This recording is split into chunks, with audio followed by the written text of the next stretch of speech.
Okay, I think we're live. Well, we'll be live in a second. Things are loading. There we go. All right. That looks like.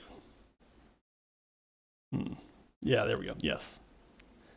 All right. This is Factorio. I'm going to start a new game. I've already customized settings for world generation here, so I'm not going to go over them too much other than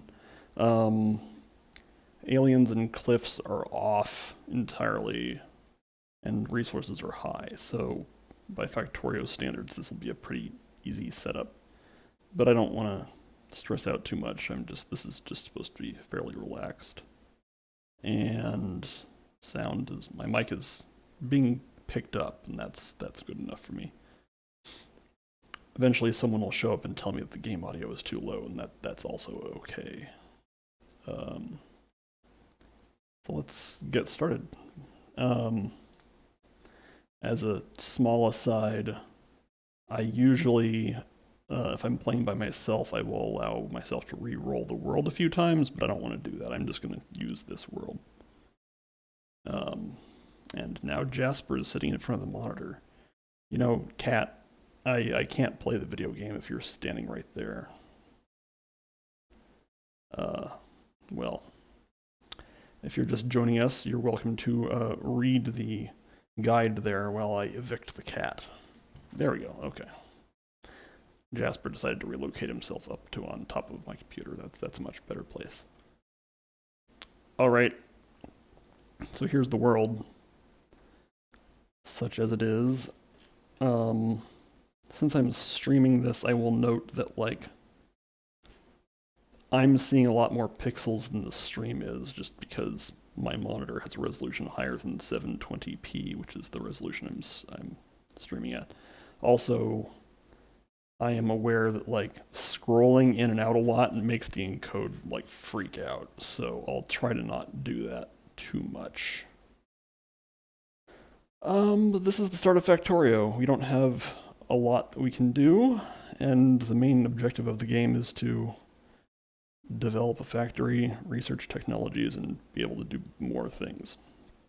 So, good morning, Mastasaw. We're just getting limbered up here. So, start of the game here. Goal is to build a rocket silo. That is correct. That is the primary endgame objective. That'll be a long ways off. At the start of the game here, we mostly are like gathering resources with our hands, and so our very small allotment of iron that we have, I'm going to start by building an iron pickaxe, because that will make hand gathering a lot faster.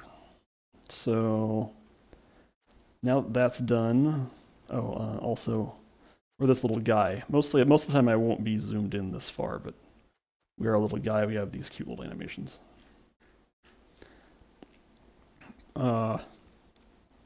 So in the early game, the primary objective is to, like, get science research online. So, which requires an electricity power grid.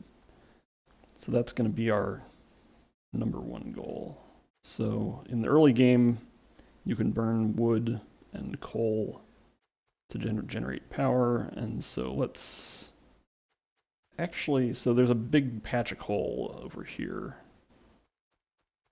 This is a pretty good sized patch of coal, but I need to find some wood. So I got spawned into a location with very few trees, so I'm going to have to go locate some trees. Here's plenty of trees. So for this stream, I'm going to try to not just narrate what I'm doing all the time, because I feel like that would get kind of boring, but I will have to kind of articulate what's happening as it goes along. All right, let's start drilling coal out of the ground. And fast as internet is terrible this morning. Well, I am optimistic that my internet will hold. It actually, like, pooped out last night.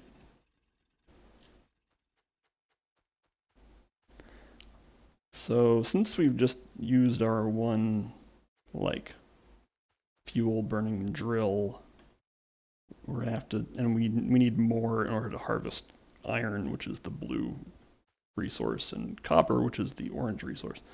We're gonna need to make more drills, which means we're gonna need more iron. Can I even do that? Oh, I can. Okay. I'm gonna need to, I think I'm gonna need to, like, manually burn some iron ore. That's fine. Let's just do this. Charles is also here. Hello, Charles. We are using our pickaxe to dig up iron out of the ground and smelt it into iron plate. Because oh, now I need more stone. Let's pull up the map, and I'll just briefly go over what everything on this map means. So most of the world is solid ground. This patch of blue over here is water, as opposed to the sort of checkerboard blue patches, which are iron deposits. If you hover over an iron patch, it'll say the total yield of that resource patch. I don't know if that's even readable on the stream at all, but I can see that this says iron ore 10 million. Then the orange is copper, the sort of beige is stone, black is coal. These pink squares are crude oil. That'll probably, I won't be doing anything with crude oil today, but I will definitely need iron, copper, stone, and coal today. Structures that I build are this sort of blue square here. You can see that that's a drill that I've placed on the coal patch. Where I am, it just shows you a picture of the map. Or a picture of the game screen, even though it has, you may not be able to see this. So this is technically the map view, but I can see myself, so it like overlays this green filter just to indicate, by the way, you're not actually in the game screen. Anyway, this sort of light green over the forest green is trees, so there's more trees over here, and then there's a light scattering of trees here, more trees over there. And then this forest green versus this kind of mild gray is different sort of biome stuff, which is entirely cosmetic, but it makes the world feel a bit more like a world, not just an alien place. And you'll also see occasionally, like, resource patches will get jumbled up, like there's this iron thing inside the copper thing, and then over here there's a large iron patch with a tiny bit of stone hanging on the end. That's fun and exciting, well, by which I mean it'll cause mild frustration at some point, but anyway, so we continue on our quest for a little more stone. So in addition to the normal stone patches like this, there are also just rocks that you can pick at that just give you some stone. It's like chopping down a tree, except it's a rock. So still need more iron ore. Well, specifically need more iron plates in order to build an electric, or build a burner drill. Okay. Doop. That hopefully will be enough.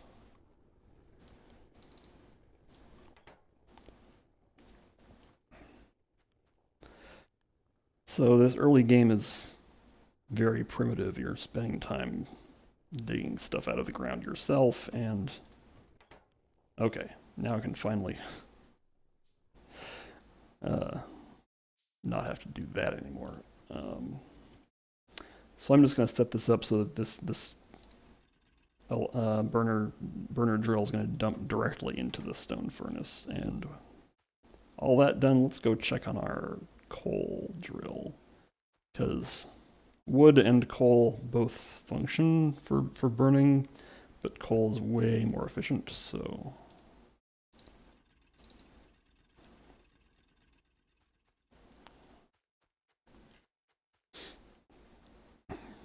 All right, well, that's all going on. We are going to need more stone because we're going to, in the first hour, we're going to need tons of these stone furnaces, and we're going to need some number of these miner drills. So let's go get more rocks. That really is the beginning of the game. Chopping wood, chopping, picking at rocks. I promise there'll be a factory eventually, even if it's like 2 hours from now. Okay, now we can build 12 furnaces. Let's not build 12 furnaces immediately, but we can build some. We're already out of fuel over here. Yeah, that's not surprising.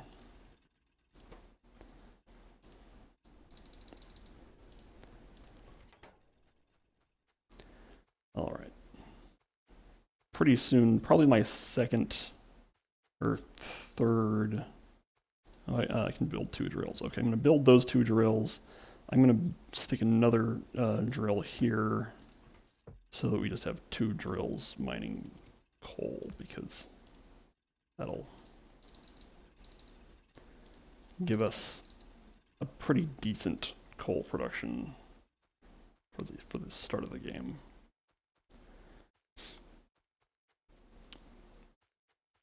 Mastazov reports that things are visible at 480p, which is good.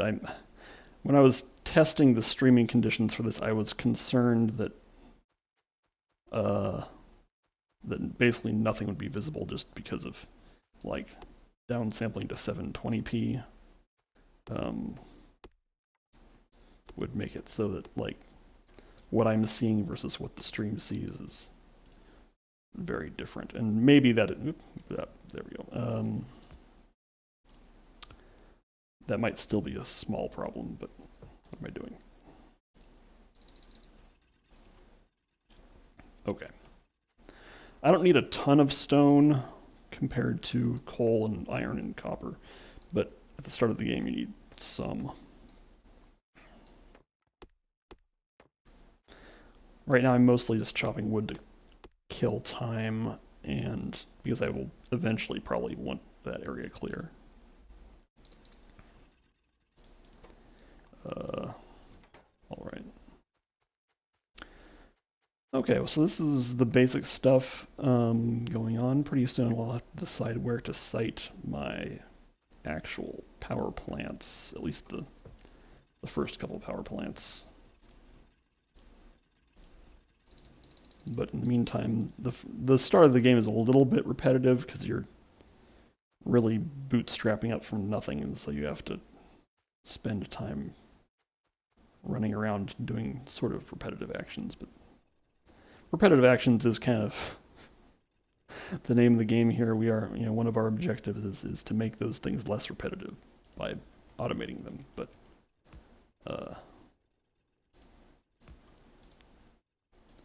that's sort of balancing that stuff out is sort of part of the nature of this game. And I'll be talking about that more as we get into it. Okay, so I think I am up to the level where I can start extracting copper. Copper is useful mostly for making electrical parts, which is to say copper wires, because copper wires are required to make like electrical or electronic stuff.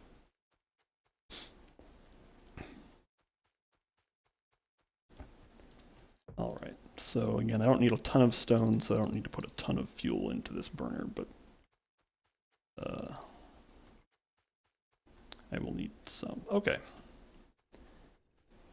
Let's just, hopefully I have like another 50 or 60 coal up here. If I do, I'll dump it into my coal or iron drills, and then, okay, now this is good. Yeah. And then we can start talking about where to place more advanced structures, which will be power plant facilities and also our actual science building, which I can't remember what is called.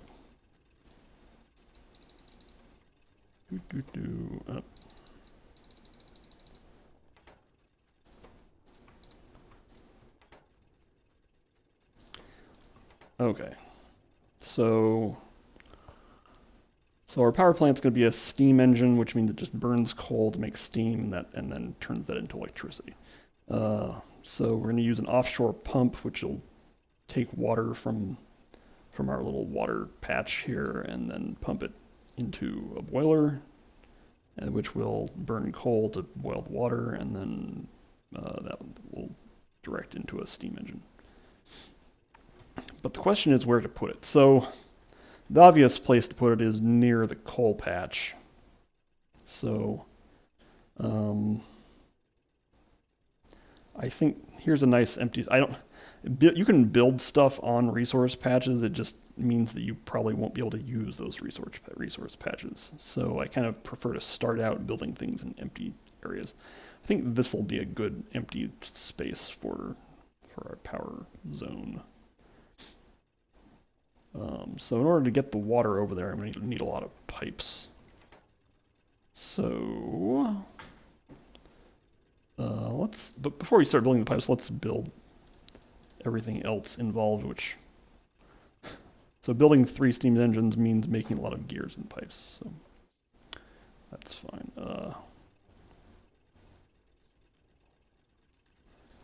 Which means I might be interested in actually scaling up to like 4 of these burners or drills. Let's see how this goes. All right, so now that I have enough resources to like think about what I'm doing, I can actually be producing stuff while I walk around, which that's also a hallmark of the early game is while you walk around, you actually are also making things.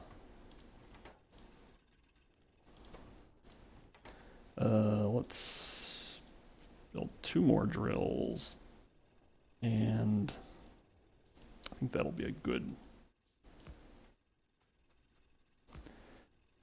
hopefully 4 iron drills will satisfy our early demand.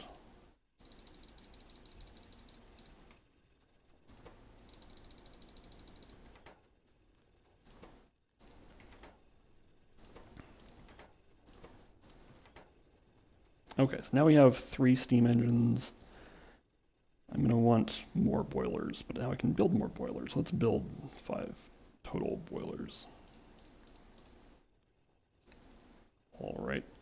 Now to build an offshore pump, we're going to need an electric circuit, which is what we need copper for. So let's go grab the copper that we have also. I used up all my coal, so let's go get more of that. Let's build an offshore pump.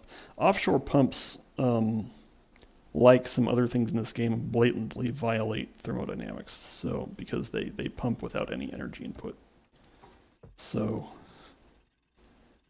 if you want to try to explain how the offshore pump works, then feel free. If you want to try to say that it's using magical electricity from the water, then that's fine. This is a video game, so I might spend some time calling out the violations of physics, but we don't need to get too terribly hung up on it. Okay, so we need a lot of other parts to make our power plant. We're going to need some inserters. I like to have the power plant be relatively self-sustaining, which means that the electricity from the power plant goes back into mining its own coal, which is a little bit ambitious for baby's first power plant, but that's okay.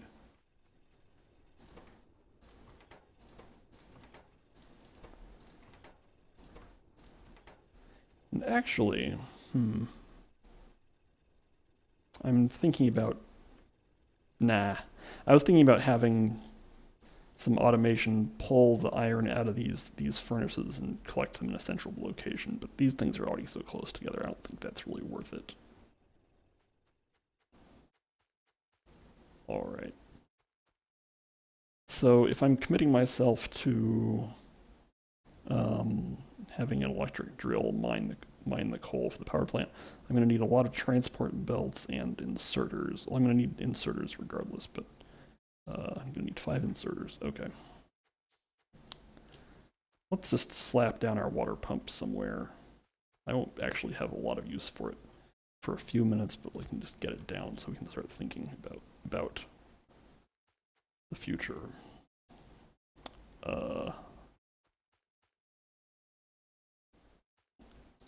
Let's spend all of our iron on building pipes.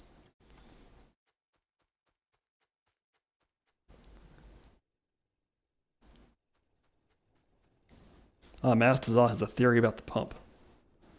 Continual suction. Oh, okay, so like... that's sort of like a siphon?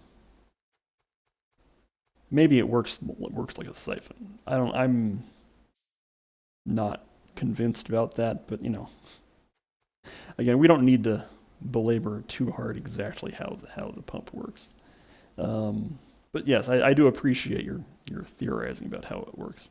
So the pipe. Oh, also, since we're zoomed way in here, you can see that there's like fish in the water. As far as I know, so it's possible to get hurt in this game, and fish, as far as I know, are the only way to heal yourself after being hurt. Well, okay. This game also has like regenerating health, so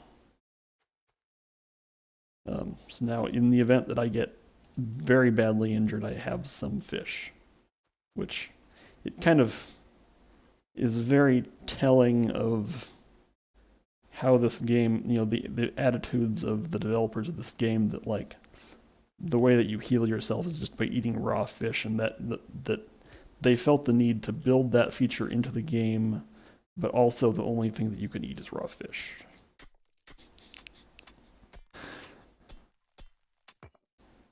I like continuous suction as a I'm not sure if it would work. I feel like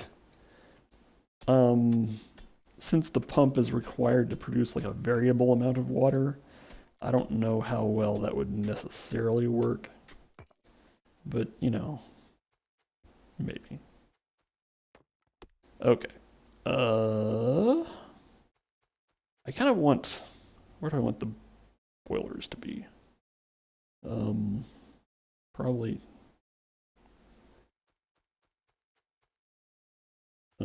around here. Let's just not waffle on it too much. I'm going to need a lot of transport belts, so let's get started making those. Let's just say that this coal drill is going to be right there. So this is the first thing I've built that actually requires electricity, and it's very eager to tell you about that fact. Yeah. So transport belts are kind of what they sound like. They're just little things that whatever gets put on the transport belt moves in the direction indicated by the belt. This can include you. You can stand on the belt and it moves you. So they're like moving sidewalks. This game was pretty transparently developed by and for train nerds, which I have nothing against train nerds, but I'm not one of them, so I'm not going to actually build any trains in this playthrough. I hope that no one's disappointed by that fact. But transport belts also almost violate physics, because like they don't require power to work. My preferred explanation for transport belts is that they have built-in solar panels. This is only sort of a persuasive explanation.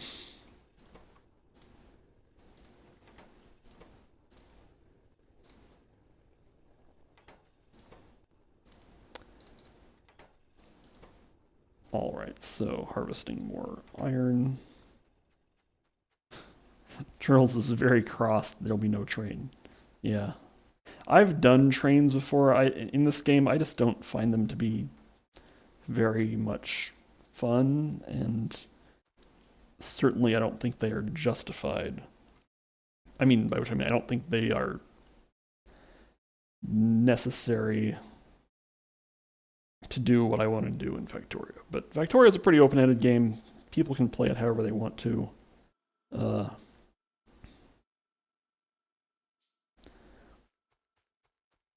I feel like the game seems to be designed so that like you can't build a meaningful amount of trains until you have a pretty decent factory setup anyway. And so they sort of implemented transport belts as like a train thing, and they just made transport belts good enough that they can do most of the things that trains can do. And so I just use transport belts for everything. All right, I think we're almost in position to build most of this power plant.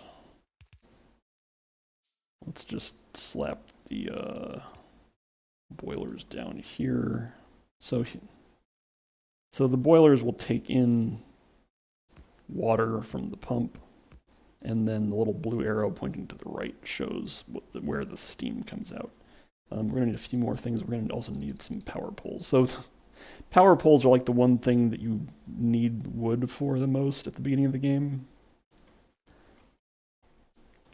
So insofar as it is possible to have a wood shortage, it's because you're building a lot of power poles. Oops, yeah, that's all fine. And now I'm out of iron again, as usual.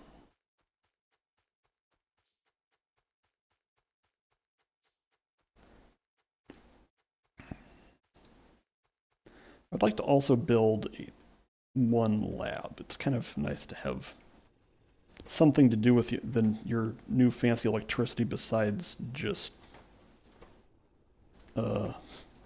mine more coal to power your power plant. So let's build one lab. And about 15 or so transport belts.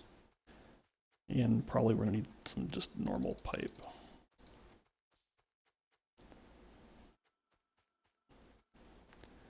All right, so steam's going to come out from here. I want a little bit of walking space between the boilers and the actual power plants. Okay. Yep.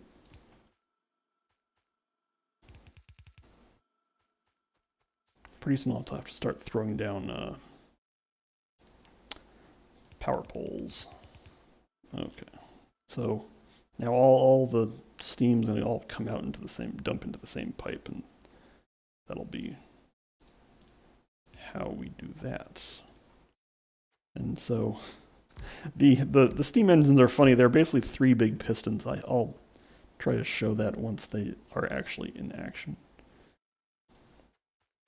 And so, so these things have the flashing electrical thing, not because they require power, but because if that's flashing, it means they aren't connected to a power pole network. So let's build our power pole network. Making sure all of our inserters have power. So now they've gone from the yellow not connected thing to the red connected but not powered warning. Okay. So now this system is basically online. I do want to place my science machine, but I want to decide where to put it. Where's a good place for the science machine? I could drop it like right here in between the coal and the power plants, but you know what? Actually, that's not a terrible place. I want it kind of out of the way of most of the other action, but I want a little bit of space, and this is a pretty decent place for it. Okay, so there. And okay, so now that everything's online, I think next thing to do is to manually dump coal into a boiler, which I will do now.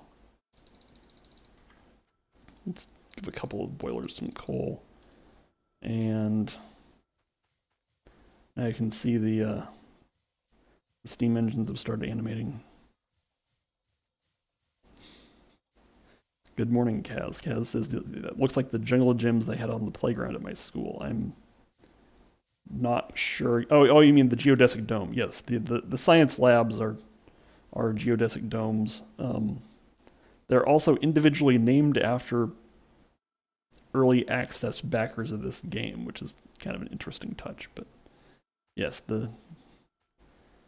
some of the graphic designs in this game are kind of cute, and certainly the decision that geodesic dome equals science is, I mean, it certainly is evocative. Everything else has this like borderline steampunk,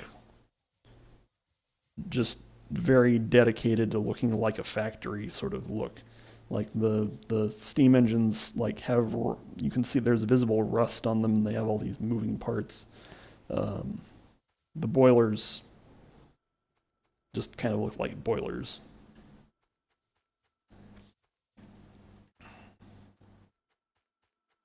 So now that we actually have the science lab, in order for it to do anything, we have to make science packs that we just dump into the science lab, and then it does research, which is a fairly simplified view of how science works, but that's fine. Kaz asks why the steam engines are already rusty even though I just built them. Look, that's a good question, but the graphics of this game are designed to look functional up close, but they don't like animate. I mean, no, that's actually not true. There clearly was an animation, but they don't evolve. And also a lot of this game happens with zoomed way out like this, where you can't resolve details anyway. So anyway, oh right, we need more copper.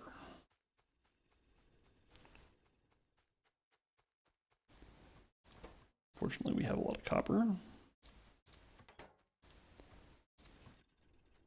Okay, so now I can build some science packs and throw them into the science machine. And then we can finally...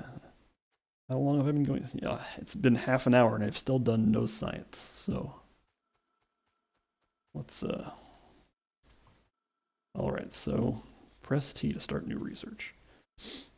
So the first technology that it strongly suggests uses research is automation, which lets you build assembling machines, which is definitely a thing that you want. You want to be able to build stuff without personally doing it, because this game is Factorio and you're supposed to build a factory to build things.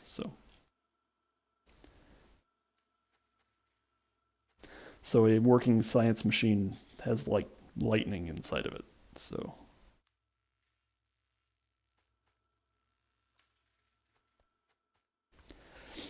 and very shortly, once we have automation, we can have an assembler build the science packs, and then we have automated science, in a manner of speaking.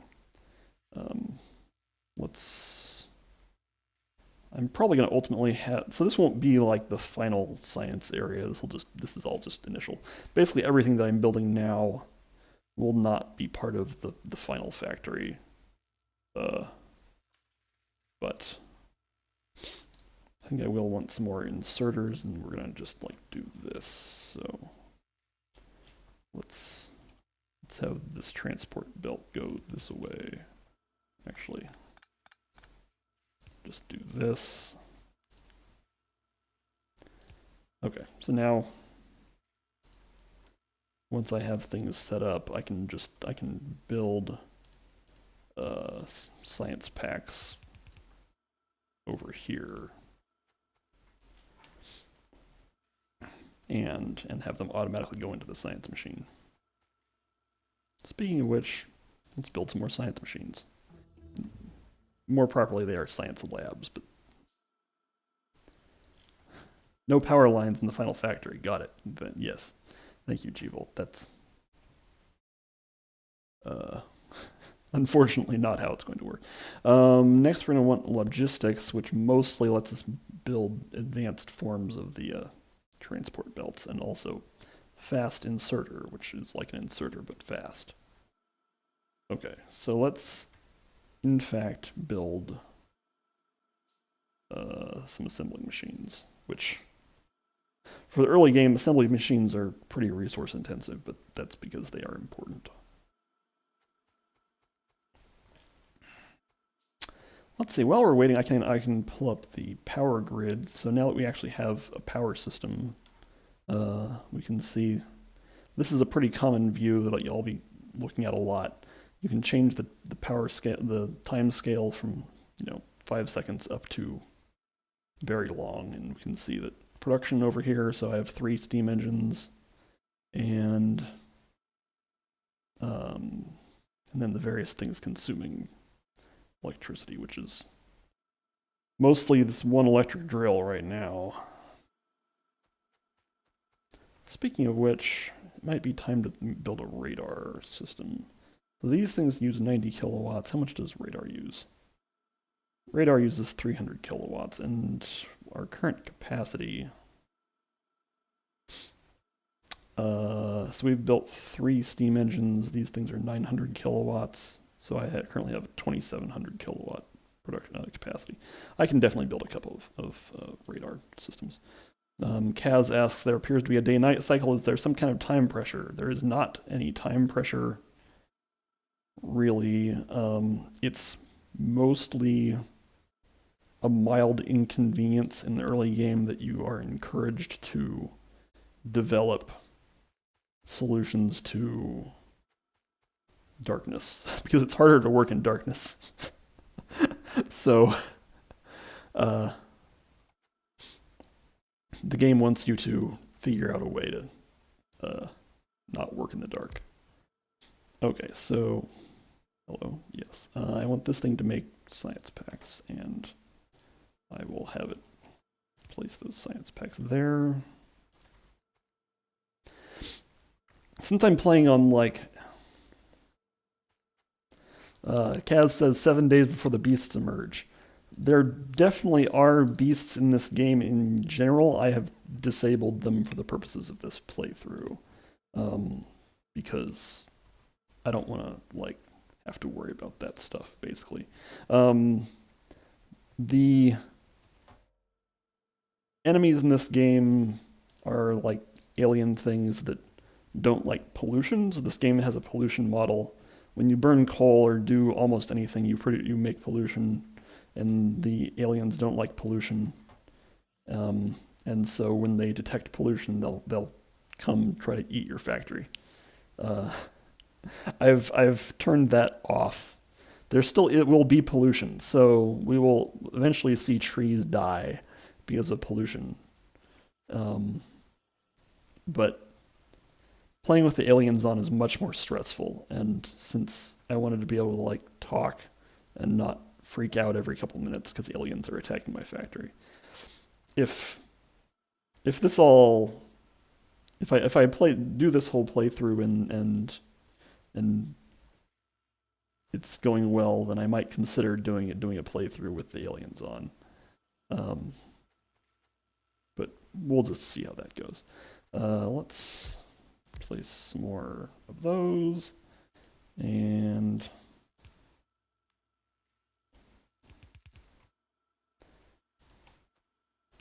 there. Now we have 3 science machines. Also, I'm going to turn on... Okay, so now I've just enabled an overlay that turns on the overlay that lets us see things. For example, it'll just show that this chest contains gears and copper. This assembler is making science pack 1, etc. Let's also place our radar. The radar just does automated exploration for you, and if the aliens are on, the aliens really hate the radar machines, so radar stations. Oh man, these things are also named after early access backers. So we have David Lees and Frederick Roy. Also, if you're standing near the radar, it beeps.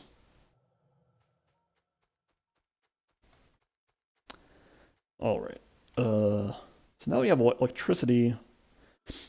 Electricity is, besides like letting you use the science labs, electricity is required to power the inserters, which is, and also power the assembly machines, which means we're pretty close to being able to start to build something like an actual factory.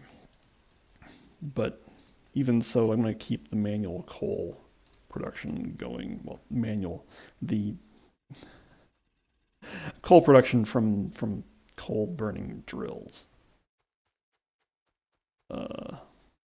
And I'm guessing all these are out of coal. Yes, they are. Okay. Let's just refuel all of them.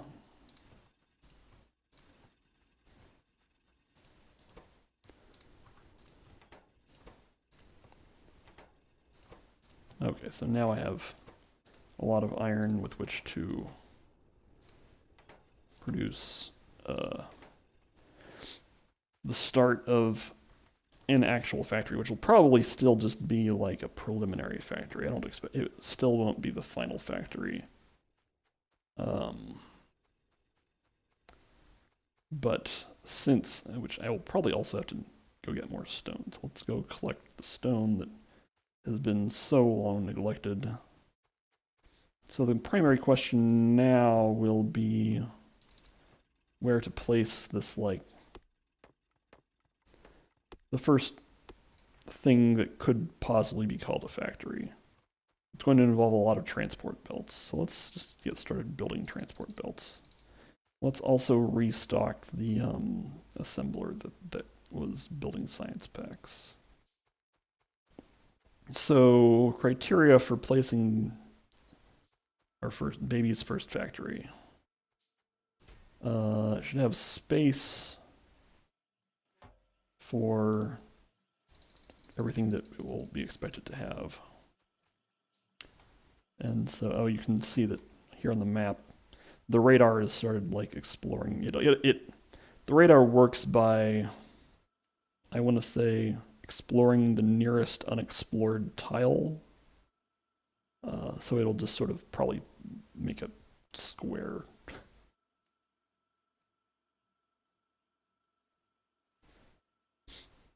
Oh, also I've built 3 science machines, but like I might need more than one inserter, so or assembly machine.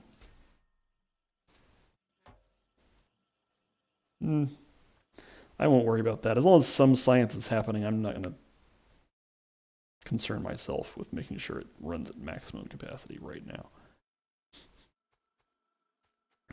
All right, so we want the factory to have access to coal and copper, or iron and copper, also access to coal. This will all be a coal burning operation. So we have electrical production, but we still are smelting metals with coal burning furnaces, much like real life. Later in the game, we'll be smelting with electric furnaces, which I don't think actually exist at an industrial scale in real life, but that's fine. So our logistics research is complete.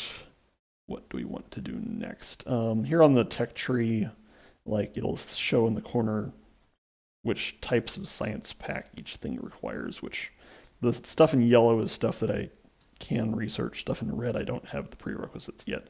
And then down at the bottom, we have completed research. I probably just want electronics because it enables a lot of stuff, notably automation 2. Eventually I'll want steel processing, but electronics is fine. Okay. Now that we have 3 working science labs and 2 radar installations, let's look at our power consumption. We're still at about 1/3 of capacity. Pretty soon I'll probably want to expand that. In fact, let's just slap down another 6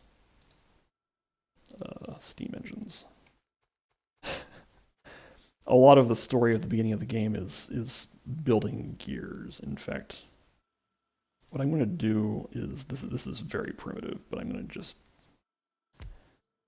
have this assembler just make gears. What am I doing?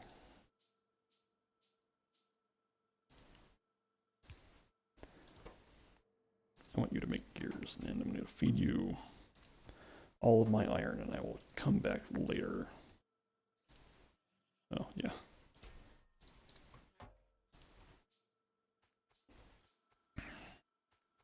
Okay. Which, the basic level 1 assembler doesn't assemble very fast, but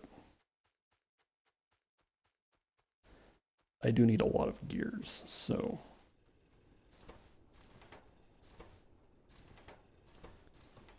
And certainly, as soon as possible, I want to get away from the necessity of having to run down here, collect my iron. I could relocate those drills, but like, or I could build an actual automated smelting system. Okay, let's just throw 100 plates in there, and that'll be our very primitive gear production. Okay, I said I was going to expand our power generation, so let's go ahead and do that. These 5 boilers, like one boiler says over there energy consumption 3.6 megawatts, so 5 boilers is like 18 megawatts. So it's going to be a long time before I've exhausted that.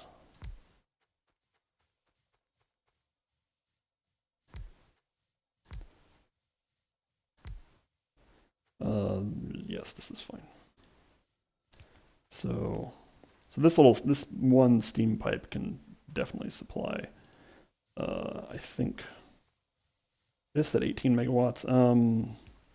And one steam engine is 900 kilowatts. So 18 divided by 0.9 is probably 20 or something like that. I usually just treat one of these as 1 megawatt for the purposes of like steam generation, which means that I'm not going to build more than 18 steam engines feeding off of 5 boilers. Just because, I guess, yeah, you should be able to get another 10% more, which would be 1. Yeah, like you would have capacity for like 19 and a bit steam engines, but why bother with that? I mean, you can just settle for 18. Okay, so now we have a much higher electrical capacity. This meter right here shows that we are, like, if this meter is full, then you're running like at maximum electricity generation, which is not ideal. You want to have like a buffer space, but now we're running way below maximum electrical generation capacity, so that will last for a little while. And I'm already out of gears. Okay, well, let's just give you some more iron, I guess. Okay, so anyway, back to the question of where to place our starter factory. I'm thinking over here, we have access to a lot of iron. Copper is a little bit further away, but copper is a little bit less important in the early game. Later on, when you have to make a lot of electronic parts, you need a lot of copper, but right now we just need like a little copper. Okay. That all sounds good.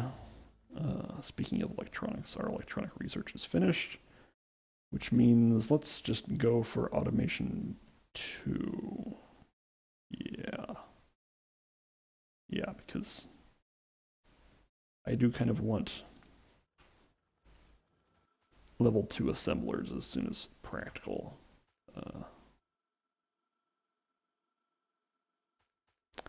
All right, let's walk around and build some things. So I'm going to continue collecting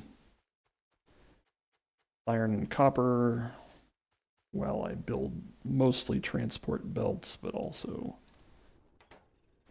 things like electric drills.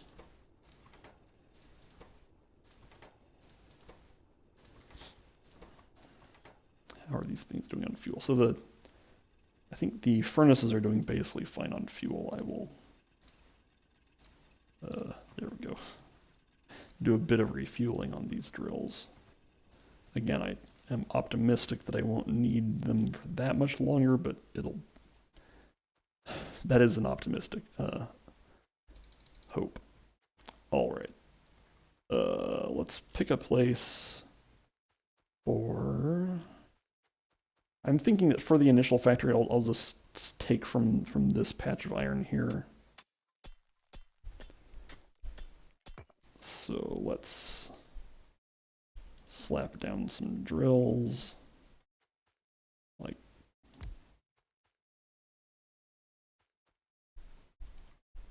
that. Sure. This will eventually be totally, this patch will be totally covered with electric drills. But that's in the future when building electric drills is cheap. Okay, and so there's one outstanding issue that I can think about, which is, do I want a single coal feed going to the power area and to the furnaces that are smelting stuff? I think I will do that. It doesn't cost that much extra. It means I'm gonna have to use like a couple more splitters, but that's fine. Speaking of which, let's build a couple splitters. And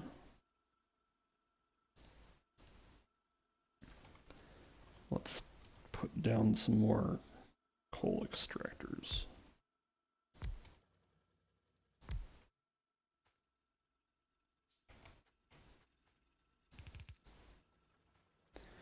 And give them power.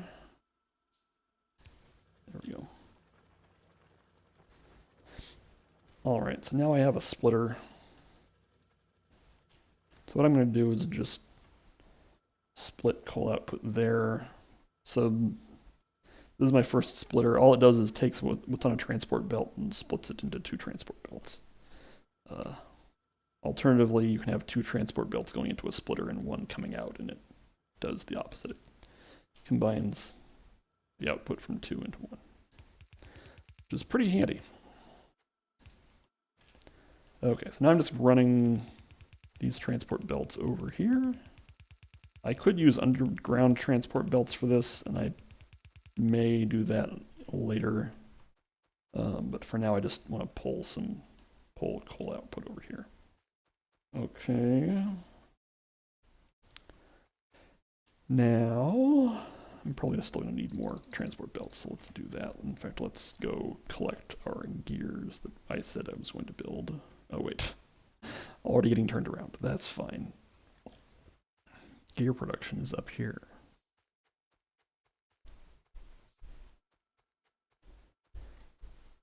All right. Oh, man. Oops. That doesn't go like that. It goes like this. All right, so now I have some gears. I'm going to need some number of inserters.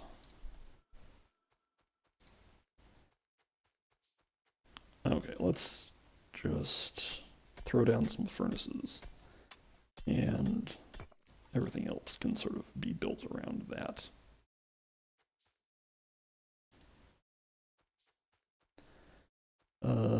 Like here. Actually, yeah, this is actually fine.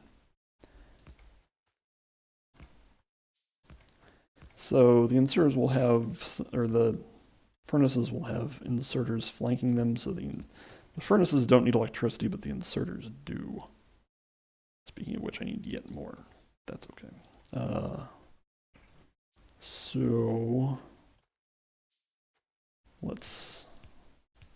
So I'm spacing out the furnaces so that I can stick power poles between them.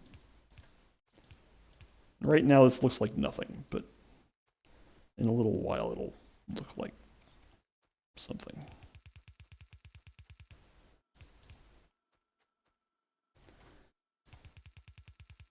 Okay, so you might be able to guess, well, input is going to come in on the lower one, on the lower belt, output will come out on the upper one. I wonder what nighttime looks like on the stream. It looks pretty dark, which that's what nighttime is, I suppose. So, again, I could use underground belts for this, but I'm not quite, excuse me, at a technology level where that's practical.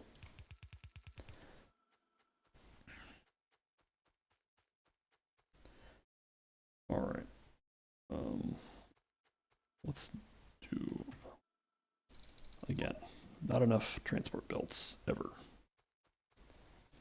Let's put, while we're waiting for that stuff to build, let's, so this inserter will just like grab output and dump it into this chest.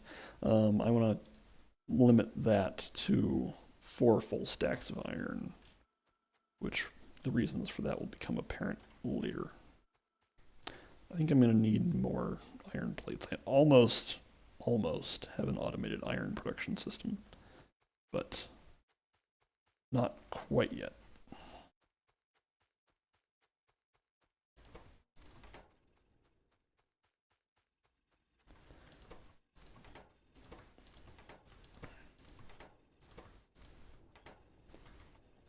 Okay. That effort to automate gear production has basically fallen on its face, which is fine.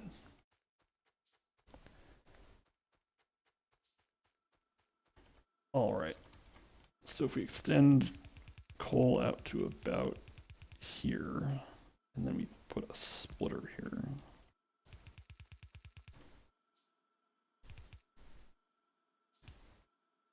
And then the thing we're going to need is power to the inserters. Actually, I'm going to not do that. I'm going to do this.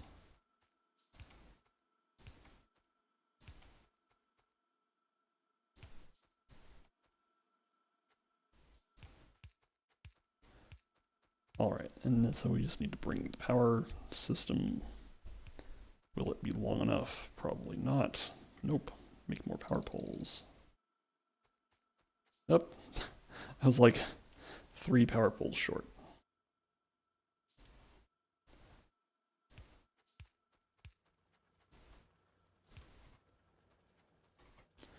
Okay. That should, oh. So now the furnaces have coal power, but the electric iron miner system does not have power. So let's fix that.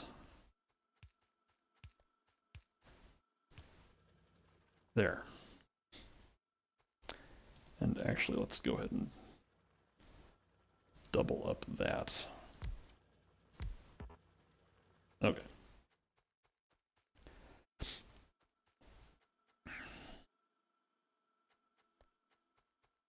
I'm going to go ahead and clean up the gear production assembler because I don't think it did anything. I'm also going to clean this up. This won't need to be here anymore. What I am going to do is collect these inserters. Oh, also, science has stopped because I'm out of lots of stuff.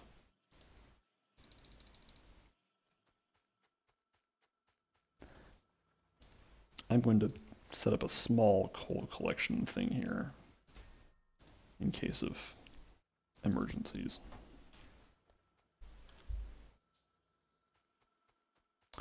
We can see that the boilers only burn coal when necessary, which since right now I'm running at such low capacity, only the terminal boiler actually needs to be refueled ever, which is nice. It means we aren't wasting coal.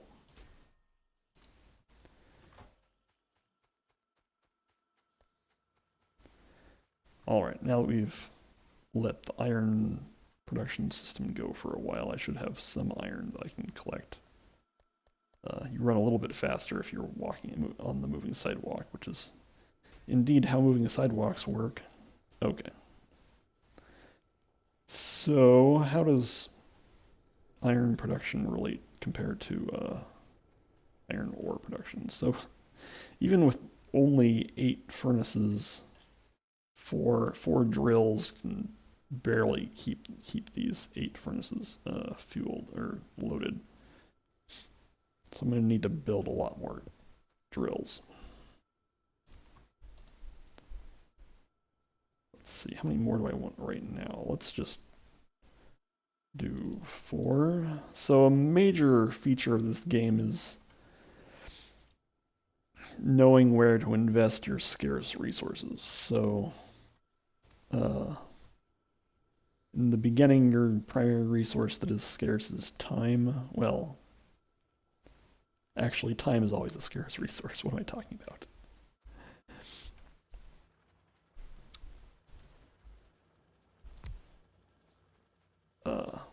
But one of the ways that that manifests is like knowing how large of a scale you want a given project to be right now relative to how large you would like it to be eventually. Because of course, I mean, eventually things will be a very large scale, but oops.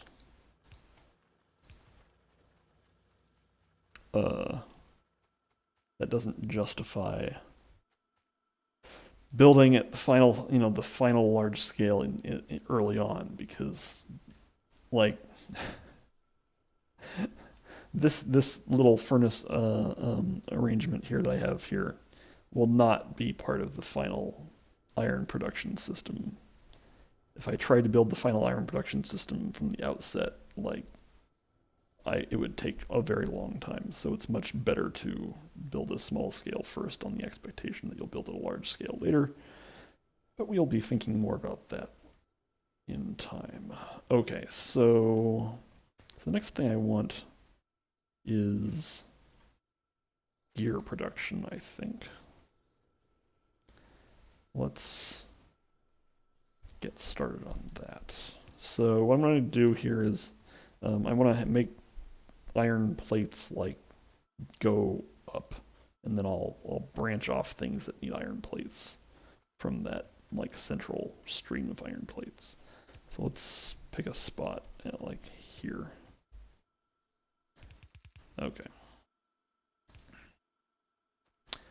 And so I use a system that I call a drip line, which is a mildly silly name, but it basically means that there's like a central channel that has transport belts in it that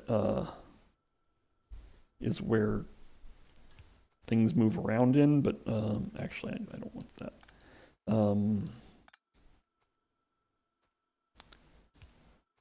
Part of the plan's a bit of Factorio, yes. Kaz with the programmer jokes a little bit. Yeah, you build one factory and then you use that factory to build a bigger factory. So again, this is the small factory that I'm building now that will eventually give rise to a bigger factory. Moving things around. Okay. So I'm gonna start producing gears in this space right here, which will need several things. It will need a number. I already have some inserters, which I kind of want fast inserters. I am definitely gonna need some splitters though. And I would love for automation 2 to get done sooner, but because gear production is such that I definitely want level 2 assemblers for it, but I'm going to use one of these splitters to... Actually, I'm not going to do that. What am I going to do? I don't know.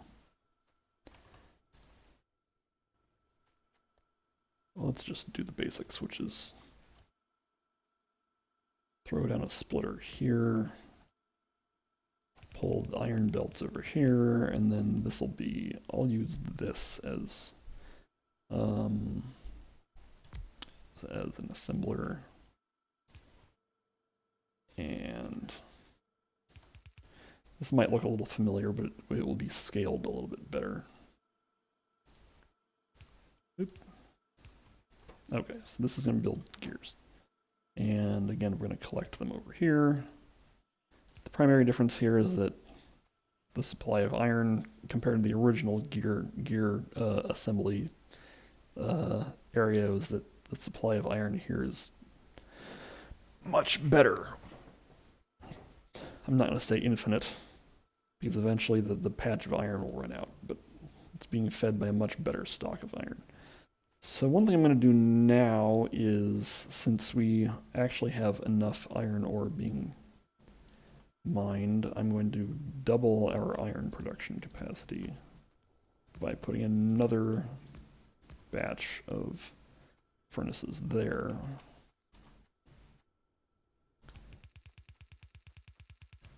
I'm going to need some underground belts for this.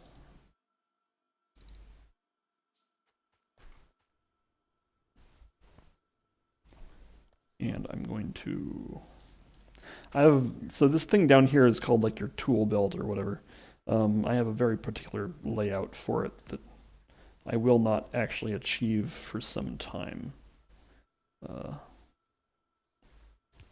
But I'll sort of be gradually getting things closer and closer to the way I want it.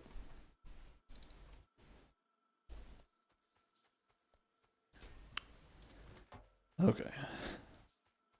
Life will be so much easier when I don't have to worry about gear production.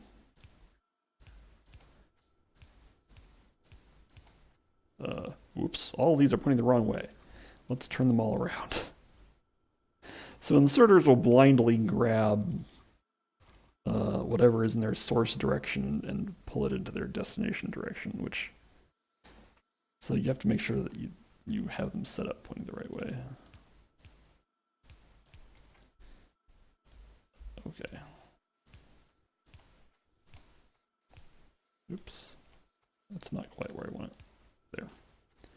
Alright, so this will probably exhaust the iron mining capacity, but that's fine.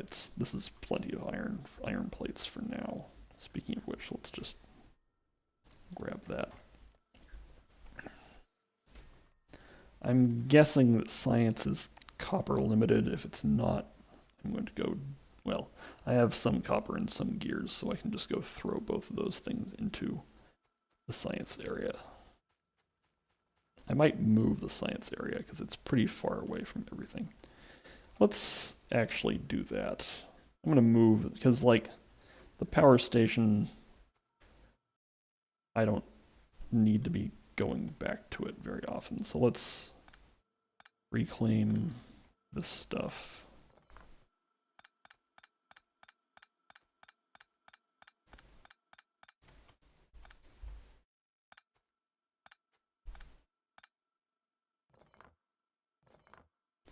And move science to be a little bit closer to the action, because I'm going to be spending most of my time in the vicinity of this factory here. So let's put the science area down here.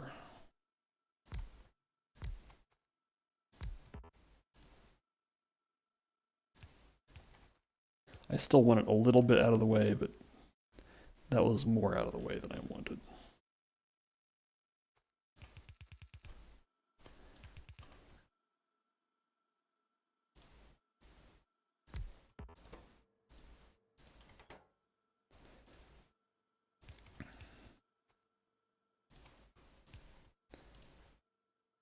Now, I could, in theory...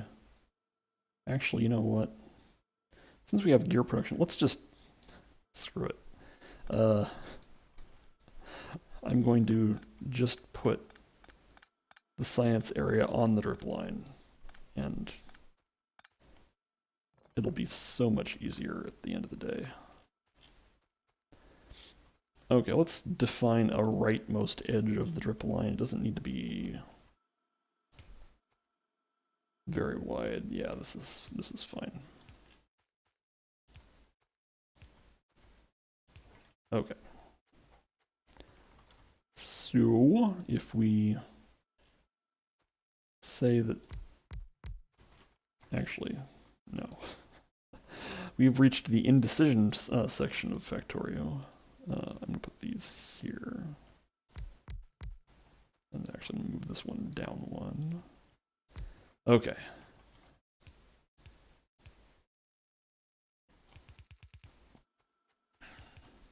I don't want to get too married to my first factory, because if you get too comfortable with your first factory, then you might have a hard time not just living with it for an uncomfortably long time.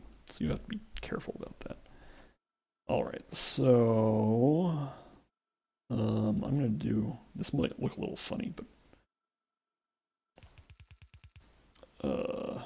no, that can be closer, like that. Just married enough, says Charles, and she is quite correct.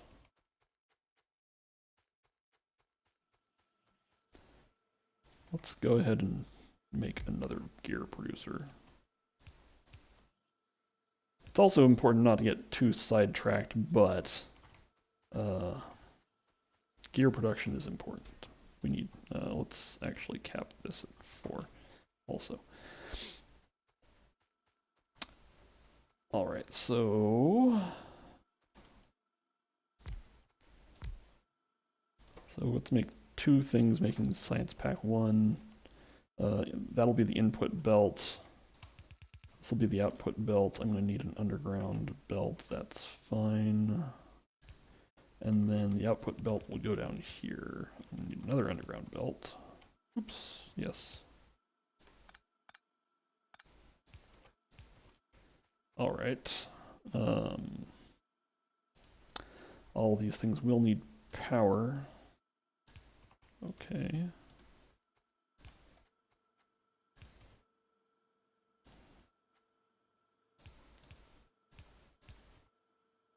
And now I need a lot of stuff. What do I need? I need a couple underground belts, just a lot of the standard transport belts. And pretty soon I'm going to need to start smelting copper. Let's think about where to do that. I think right here is a pretty good place. I don't need nearly as much copper, but I do need some. So let's just do that. Multitasking can get you into a lot of trouble.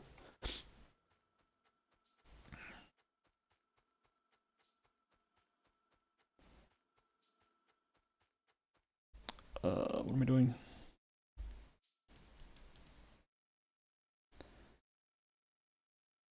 All right, now I have some more belts. That's good. Oh right, I actually went to I actually went down there to actually grab the copper out of the copper smelter furnace and got distracted, which is the thing I was just cautioning myself against. Let's, again, I shouldn't need this much longer, but I do need some copper right now, so.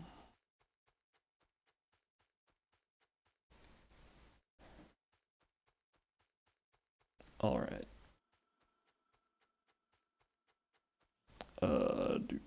So we now need to extend this gear production and feed it into the science pack producers. This is what I wanted to avoid. I don't want to I don't want my commentary to totally devolve into human noises.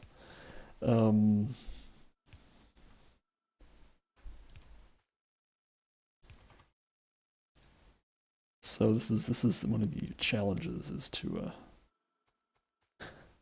talk like an actual person. I'm gonna collect. You know what? Until I have production a little bit higher up, I'm gonna only use underground belts for things that need it. What am I doing? Where are my splitters? There's the splitter. So I want ultimately to have transport belts here, underground belts here, and splitters there. This is going to need to be there. This is going to look a little funny. And actually, I think I can... No. Nope.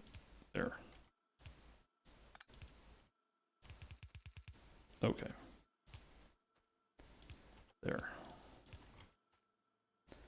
Alright, so now, finally, gears are being fed into the science pack producer, and I will eventually have copper feeding into this belt also, but for now, I'm just going to do it manually.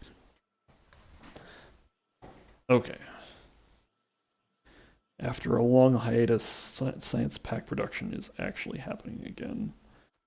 While that's going, which means that science will resume, while that's going on, let's set up copper smelting.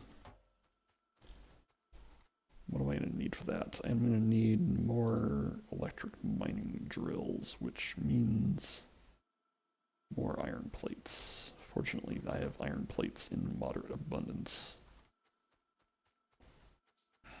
And, as usual, I'm going to need more transport belts. And probably more electric poles, which means I actually need more wood. Let's go obtain some more wood.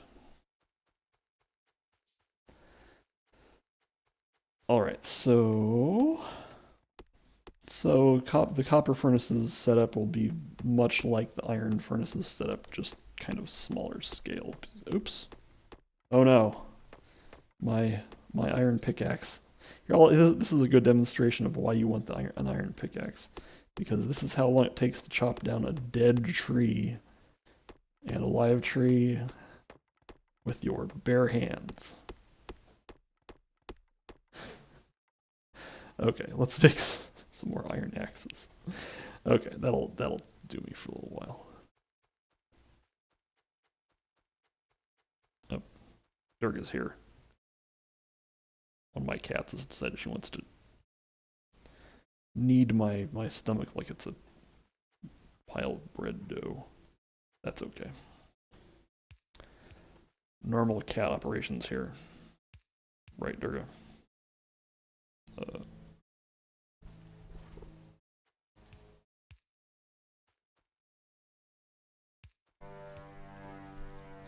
Kaz notes that in Factorio, chopping down a tree is faster than in real life. That is true. Iceman1417 asks, play on 0.16, not 0.17. I don't remember. Let's find out. I don't even remember where it says. It's possible that I'm not on the most recent version.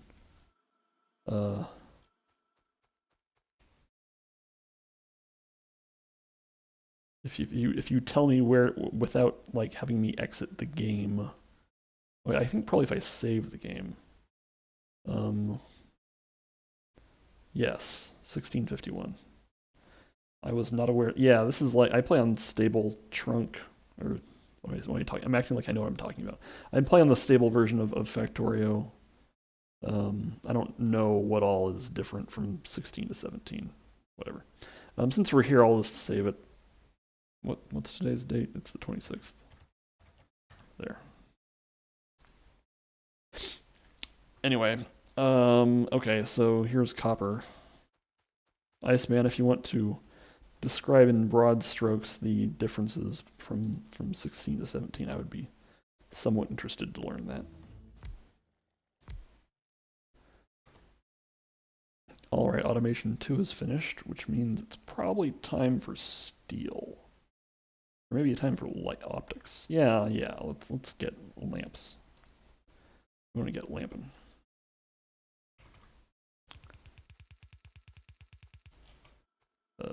Yes, no, not quite that far. One of the skills that you eventually get in this game that is not transferable to much else is the ability to like eyeball transport belts and sort of see how to make sure that they're in line with each other. very useless. I'm gonna need a lot more transport belts. Let's get on that.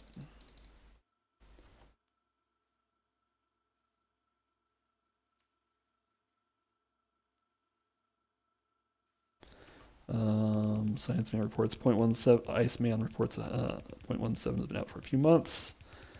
Graphics and UI UX changes. High tier science stuff. Well, you have to opt in on Steam. I thought I had done that a long time ago, but maybe like you have to like redo it. Yeah, okay, let's just leave this. Big ugly. Very soon I will probably not be building these very long continuous transport belts through empty areas because I prefer that to be like underground. But anyway.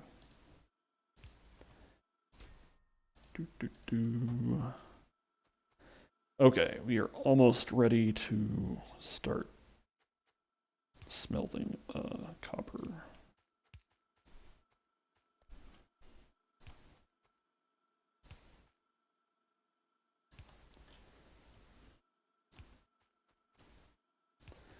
Speaking of which, let's actually have something to do with this copper, so oh, 0.17 gets rid of pickaxe. That's not a bad change. That is a good change because there's really no reason to play the game with no pickaxe. Okay.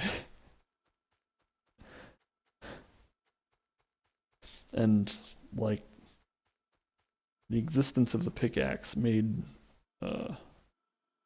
it so like the beginning of the game is always step one, build a pickaxe. Like there's not a lot of, I mean, okay, you could elect not to do that, I guess. But it made the gameplay pretty horrible.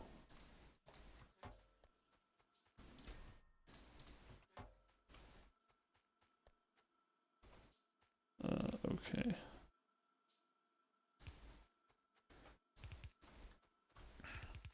All right, so the reason I did this weird bend here in the gears is because what I'm going to do here is have iron do that or copper do that. And I probably need more copper. Oh no. Okay. One final run down here. I'm gonna, in fact, this is extremely mild hubris, but I'm still gonna do it, which I'm gonna gather this up because I need some more electric poles. But after I have these electric poles, I won't need coal-driven drills anymore.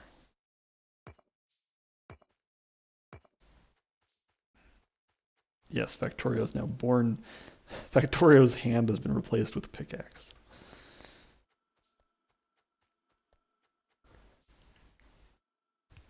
All right. It's also worth noting that right now I'm holding like a lot of just junk that I can't really do anything with. I can't use my hands to smelt iron, for example. So in a little while I'll do something about that. I can dump this copper ore into the smelters though. Yeah, pickaxe hand would be a decent side grade to hook hand. Oops, I didn't actually finish this part.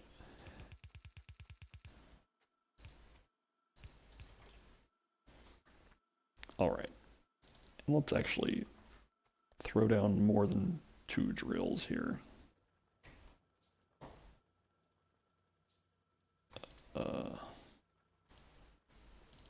I'm going to need more splitters pretty soon.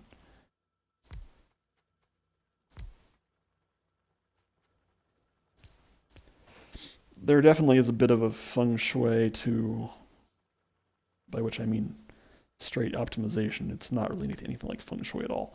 To where you place your electric drills. That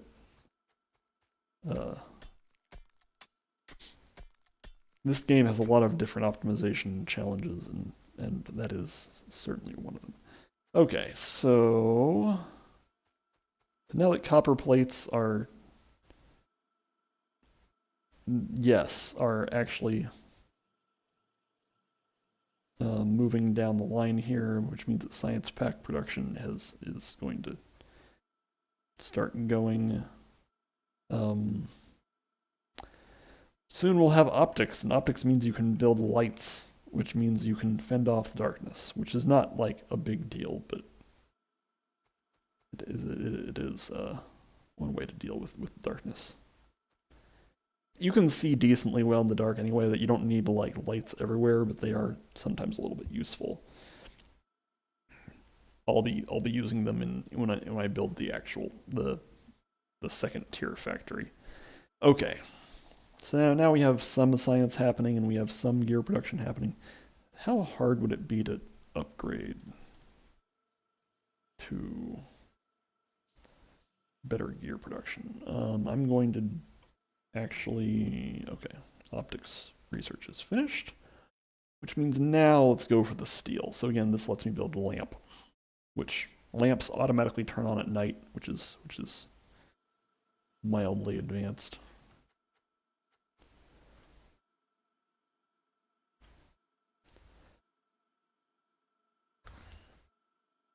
One moment.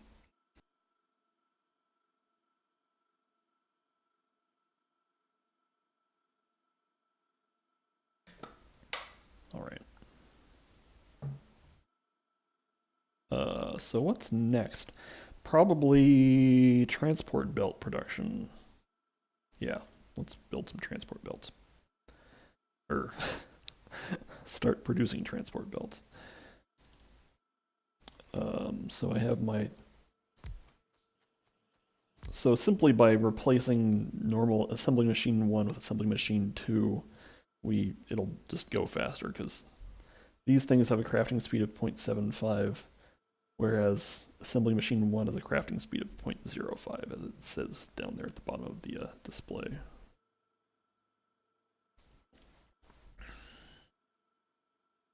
Okay. Everything is kind of confused. Pretty soon I would like to be able to... There's a science upgrade for making your belt 2 rows instead of 1, and I will probably be getting that relatively soon.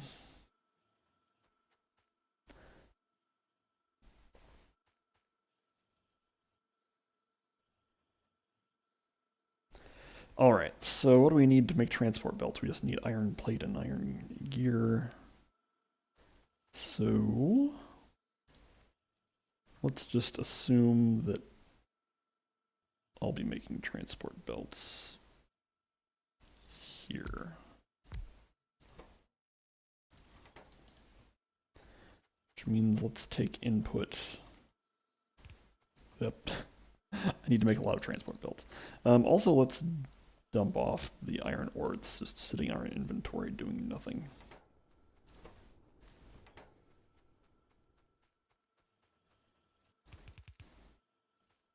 Okay, so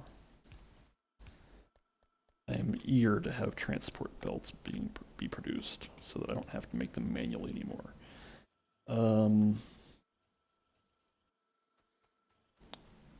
Also, you can pick items up off the ground by just pushing the F key. So if you ever need some copper, I built it. There's over at the copper furnace. Actually, instead of having that, I think I'm going to replace that with a chest here, so that, because I'm much more likely to need the copper up here than actually at the copper furnace. And since we're down here, I am dissatisfied with the rate of copper production, so let's increase it.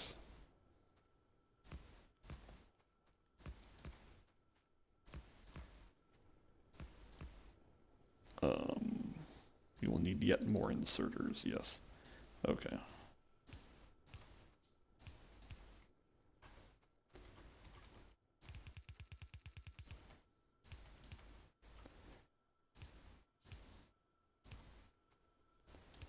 All right, this will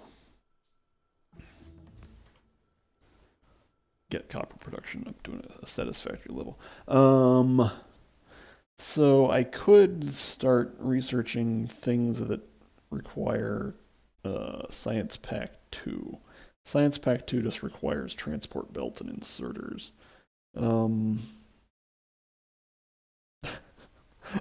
It does mean let's go ahead. I'm not gonna use fluid handling anytime soon, but it doesn't require me to build anything special right now, so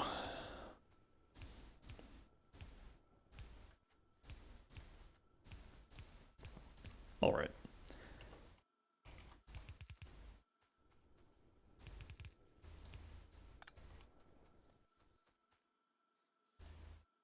And now copper production should be much closer to what I need it to be. And just checking out power consumption. This is kind of interesting insofar as it like shows you when drill activity has been high. Mostly this will be used for diagnosing problems later on. But that won't actually be an issue until the factory is much more complicated. Okay, so now we can just like grab iron or copper plates out of there, which is helpful because it's a lot closer to the rest of the factory. Okay. Let's try to finish this. Okay, so I'm going to need a couple splitters. So the basic resource combination of iron plates and iron gears is so common that I'm going to make a separate belt that just carries those things.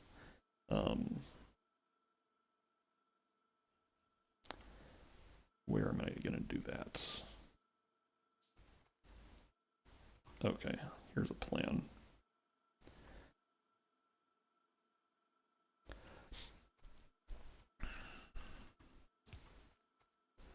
Okay, so in the central drip line, I have to use a lot of underground belts because underground belts are how you are able to like make belts crisscross without like stepping on each other's toes. It's just by making them go underground, and there's a few rules and dynamics to how that shakes out, but it all ends up being reasonably intuitive. Okay. So now, hello.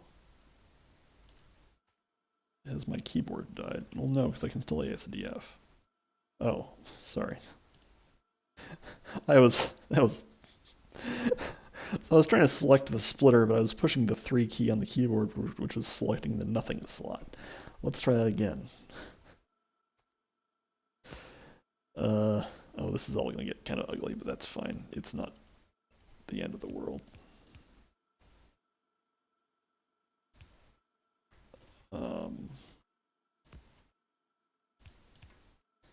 Okay, and I need yet one more splitter because I'm making iron plates and gears to go in here.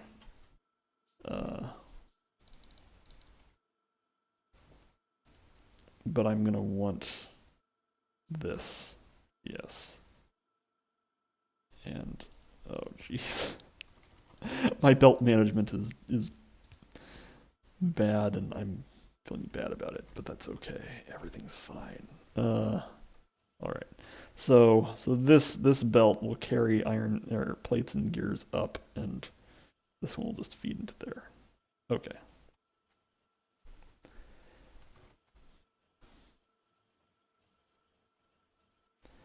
And let's go ahead and do this. All right, so we are almost. Actually, one thing I'm going to do now is um, prepare for Science Pack 2 production, which is a little presumptuous, but I want to have the space platted out so that so it's all ready. So this is going to be make Science Pack 2, which again is just inserter and transport belt. I've got half of that done.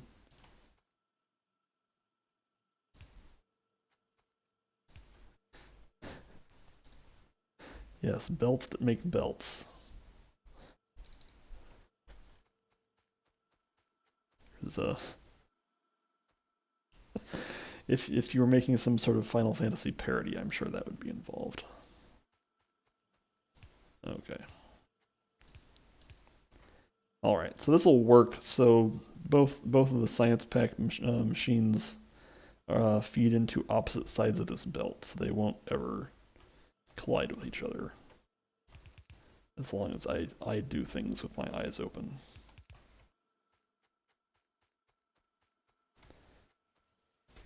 All right. Hooray! The belt shortage. It will never return. Although now I have to like start worrying about underground belts, which I guess I should worry about circuit production first. Yeah, let's start making circuits over here. I'm gonna need a lot of circuits, as you can see,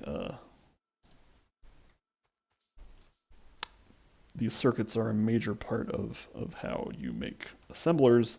So if I can automate circuit production, then building assemblers gets a lot easier.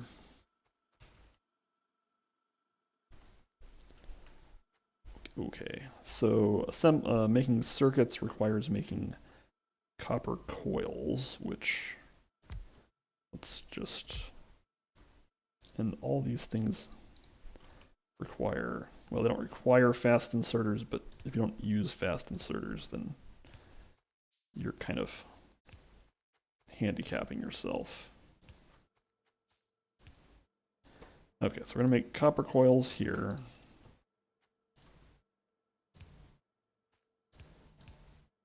Which means we need to bring down the copper line, which won't be very hard.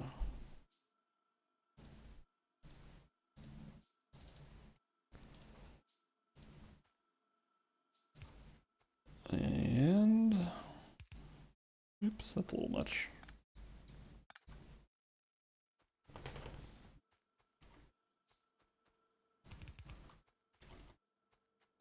This is all very, very low, small scale, but that's fine. That's small scale is sort of the name of the game at the moment. So for the time being, the only thing I ever need copper coils for is to make circuits. So I don't need to bring the output from this out into the central area. I can just have this bend straight around and feed straight into the circuit production. So let's just do that. This will be pretty simplistic. Yikes. Oh, I'm out of gears. Let's not do that. Let's go pick up some gears. There. And the other thing we're going to need to do while we're at this, so circuits require copper cables, iron plates, which means we're going to bring down the iron plate production. And I didn't do this with this copper thing over here, but I'm going to start leaving gaps in the underground belts, which the reason why I do that is just to make it easier to see what's in the underground belts. Because things can get pretty complicated in this central area here, and so I want to be able to see what's what and where it is. Okay, let's just do that. Make more underground belts.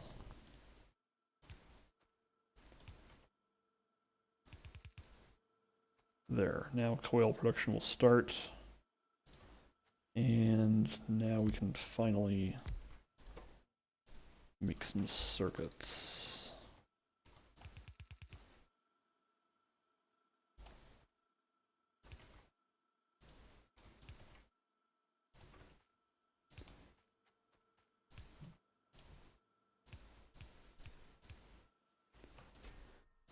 Circuits stack in stacks of 200, so I don't need too many stacks of those.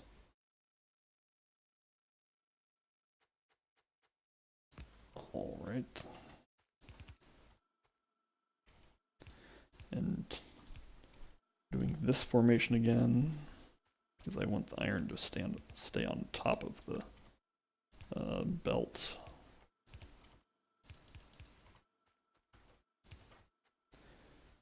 And now we can just send the iron on its way. There we go.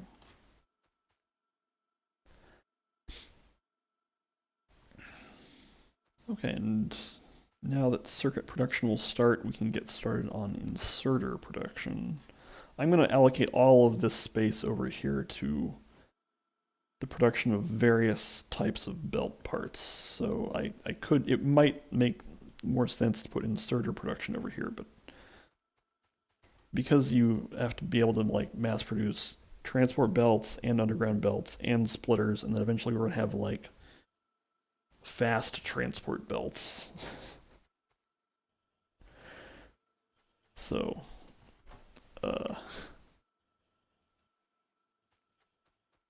it's gonna get it's gonna get very busy in the transport belt production department.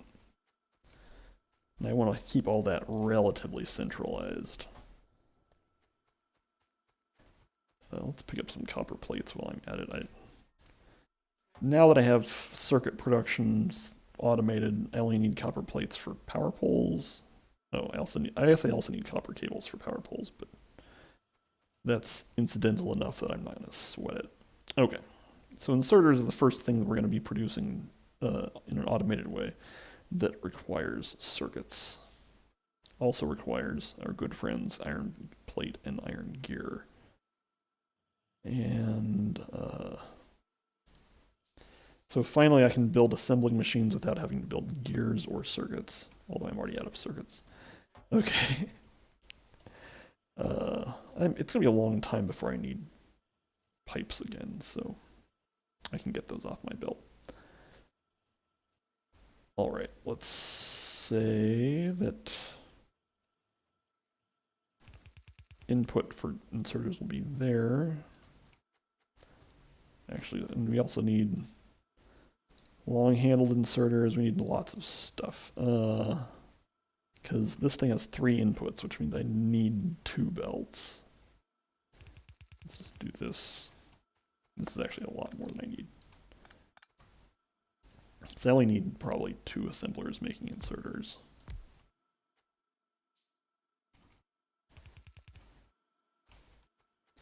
Actually, the other thing we can do is direct transport belts over to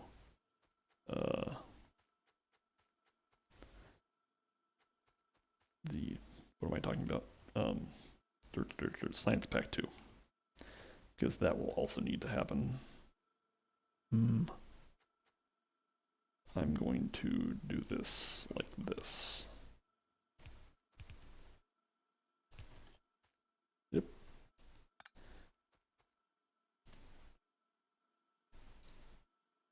And also, splitter production is also much less painful because I can just go over here and grab the circuits for it. Okay, so we want that splitter there. Actually, want it back 1.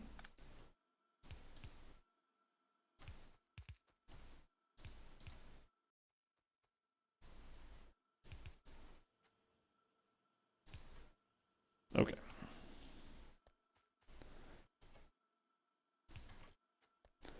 Alright, so now Science Pack 2 has access to transport belts.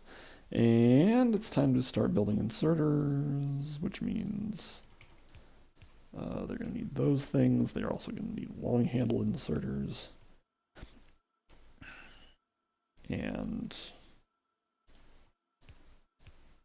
we've gotten to the point of the game where I basically don't use standard inserters. Oh boy. Oh right, so we'll eventually have access to better power poles that have a larger distribution area. But in the meantime, I have to do this, which is a little bit tacky, but that's okay.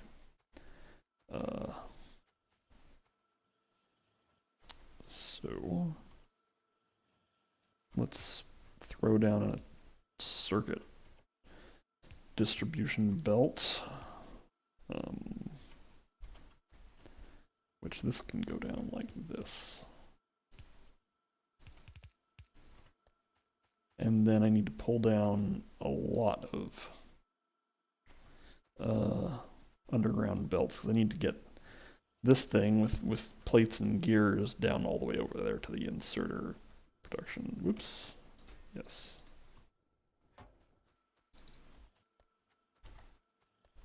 Since we're over here, let's grab more gears and more transport belts. And now we can start pulling this down.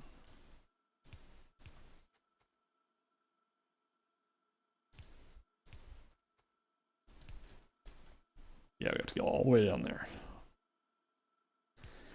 Which seems like a long distance right now. A little bit later, it won't. It'll be pretty, well, at later points in the game. Oops, that needs to be like that. Yes. We'll be dealing with much larger scale stuff, but this is early time, so. Now we fill in the gaps again so that we can see what things are going where. We can make mistakes on belt placement. That's okay. And so now we have, once the resources actually get here, we have inserter production. We need to pull down the output down over to science pack production. Fluid handling is done. We're close enough to producing science pack 2. I think we can start some sort of research that uses it. We definitely want logistics 2 so that we can make fast transport belts. We will need other stuff later, but that is the one that we want first.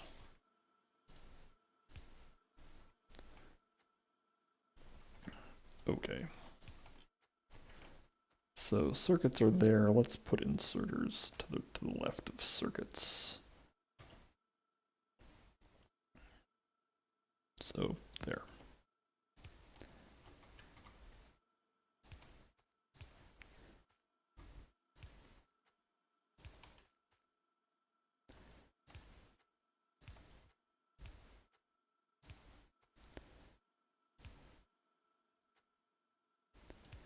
Okay, so now I could split the inserters here, but I'm nothing down. The only thing that's below inserter production that will need inserters is Science Pack 2, so I'm just gonna do a little bit of that there. And so one small issue we have here is that I'm only producing circuits on 2 assemblers. I should increase that.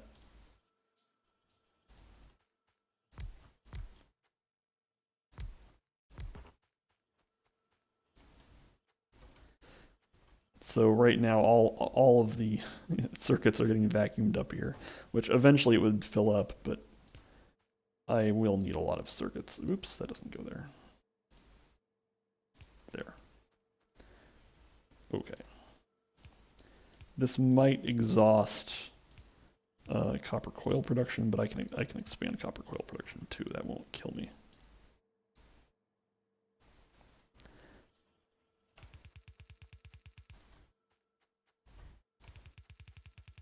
Okay.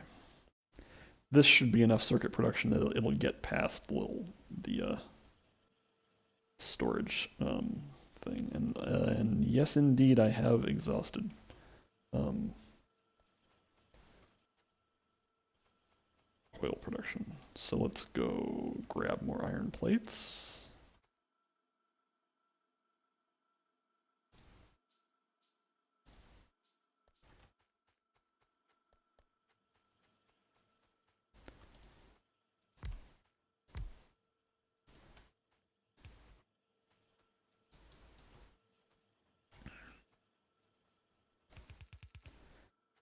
And this is a large part of the game, is realizing that you're bottlenecked on something and then expanding its production.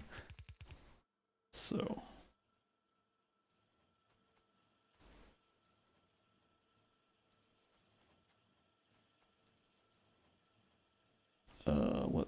so I've just doubled circuit production in theory, but you can see that it's not actually doing that.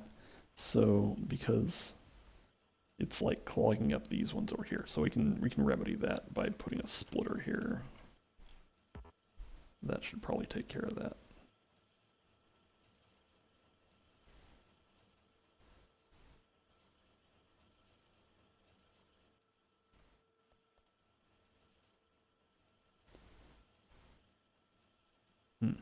What we really need here is fast belts. Fast belts will solve all of our problems. And now we are also gear limited. This is fun. This is also a common problem, which is not enough gears. So iron production is doing okay. We certainly can expand gear production.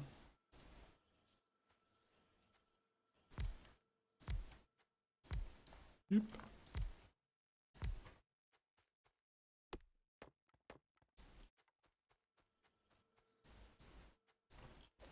All right. So this is very similar to what we just saw, except instead of coils, it'll be gears.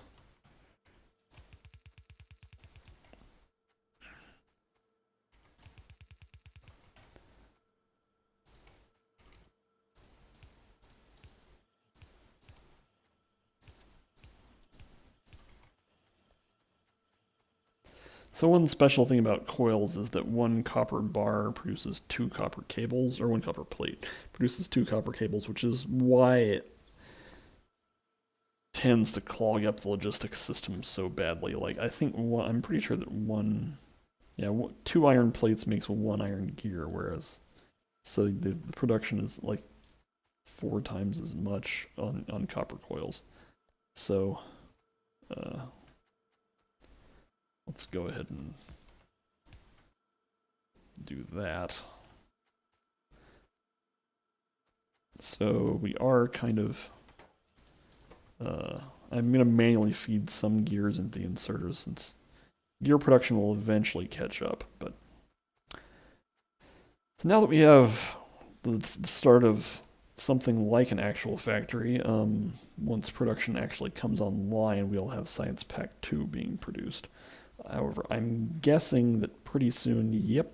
So now iron production has been finally, or consumption has exceeded production. So I need to expand the production, which is eventually going to hit the problem of even if I max out this belt full of iron ore, it'll get used faster than it can supply. I could bring in more belts with iron ore, but I don't. That gets kind of obnoxious, so I probably don't want to do that. But in any case, I'm gonna go grab more inserters and a few other things, and then we will increase iron production. Hello, Rule Star.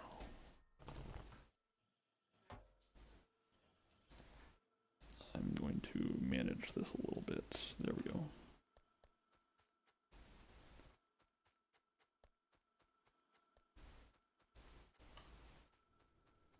All right, I think. Actually, I'm going to go ahead and increase iron ore production first before we get too excited here. Oh dear. I'm circuit limited again. Let's go get more circuits. So this is definitely part of the game that you have to. Oh hey, we're actually producing Science Pack 2. How exciting!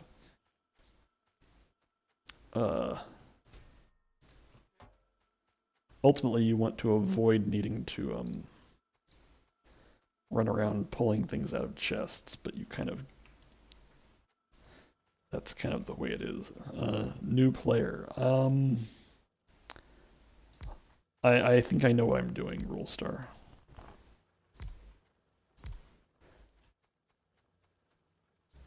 Which is not to say I'm doing things the best they can be done, but I'm doing things my way in any case, and I put a high value on that.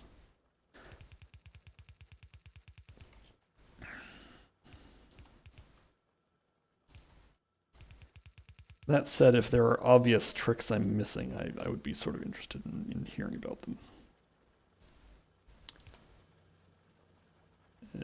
Yeah. There. Okay, so now iron ore is approximately double. Let's go ahead and finish out this row of drills here. There we go. Mostly for aesthetics. So it looks silly to have like the little end not quite complete.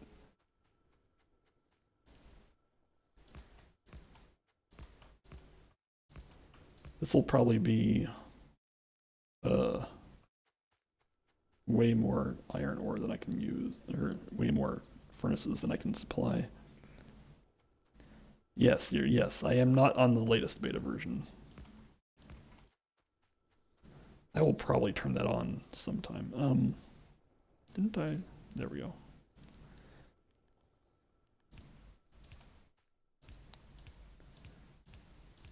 The early parts of this game are probably only minorly affected by the version of Factorio you're running on, so.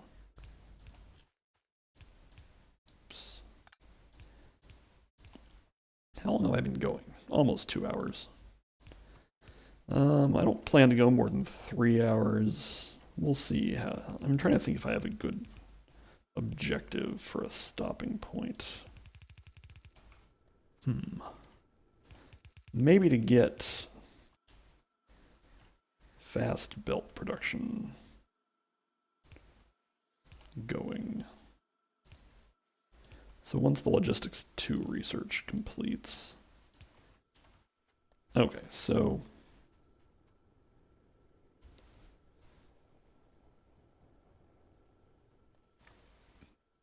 now iron production is higher. In fact, let's pull up the production graph for the first time. So if we set this to like 1 hour, wow. So these graphs are kind of hard to read if you have everything turned on, but you can manipulate just by clicking to only show, for example, iron plate consumption and production. You can see that consumption crashed when I burnt through the backlog by increasing gear production. So this consumption is burning through the backlog. The crashes when it fell back down to normal level, to the level of actual production. So currently I'm producing more iron than I'm consuming. That's good. They'll probably balance out eventually. Over the last 10 minutes, I've consumed more than I've produced, but if instantaneous production is way higher than, well, actual instantaneous is this. The 5-second thing I've never had a lot of use for because it is hard to look at. Like the numbers just aren't stable. So I use the 1 minute graph to monitor instantaneous production, and certainly currently instantaneous production is higher than consumption. It looks like, yeah, so the standard transport belt cannot supply this many furnaces because we have a full belt of ore over here, and it gets used up before it gets over to the end. But that's fine because we're researching faster belts, so great. Uh, so you might wonder, if we look again at this thing, um, plate production is higher than consumption, and yet there is unused gear production capacity. So if we think about that, what's actually happening here is that if we follow the belt, the iron plates down, the iron plates are piling up over here. So what will eventually happen is the iron plates will pile up all the way back here, and once they get piled up all the way back to this this splitter, then more iron will actually be diverted down into gear production. Um, that's all. I mean, you never really have to think too hard about that. I guess the other question is like, what iron ore production versus consumption. Again, we are producing more ore than we are using, which is desirable, which you can see. Oh, good. Rule Star has numbers for me. Yellow belt supply 48 furnaces. Well, the way I have them arranged, that's not quite true because I'm supplying coal on the same belt, so it's probably 24. We can do some math. Here's a batch of 4. We have 1, 2, 3, 4. So 24 furnaces divided by 4 would be 6. 1, 2, 3, 4, 5, 6, and that is approximately true. Like these furnaces over here are being supplied relatively consistently. Yeah, Rule Star's got the numbers.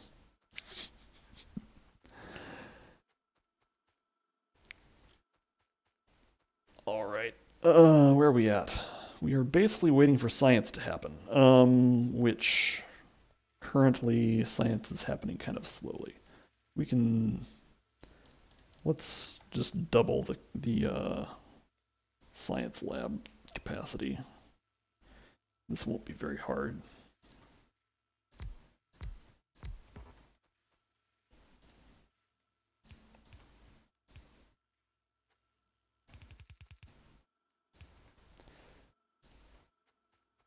And there. I don't want to expand science capacity too much over here. This will not be the final location of where the science is happening. Speaking of which, we can start maybe thinking about in general terms about where we'll have the next factory. And so radar has been doing some exploration. Again, the next factory can be considerably larger than this factory, and it will have 3 major components. I'm going to separate out iron production and copper production into their own areas, and then like most everything else will be in sort of a drip line arrangement like I have going over here, but bigger. What's looking like I might do is I might have iron production over here, copper production over here, and then have everything else being produced in this area. To that end, I think I'm going to actually set up some radar stations down in this direction so that I can scout it out a little early. Speaking of which, how's power consumption happening? Power consumption's fine. Let's improve it though.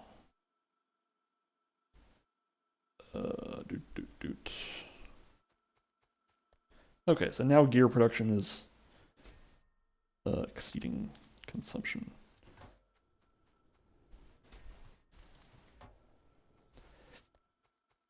So I mentioned somewhat earlier that I would be okay with 18 steam engines feeding off of these 5 boilers. So I'm going to go ahead and place those, that many. Hey, once again, I'm out of wood. This has been a very wood light area, so ordinarily you have to like clear out a lot of trees to just be able to build your basic factory. The other thing I'm gonna need is, oh, I have plenty of underground belts. That's fine. Okay.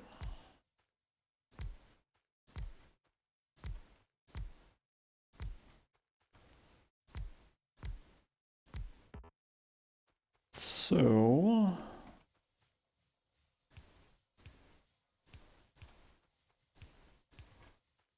just connect these up here.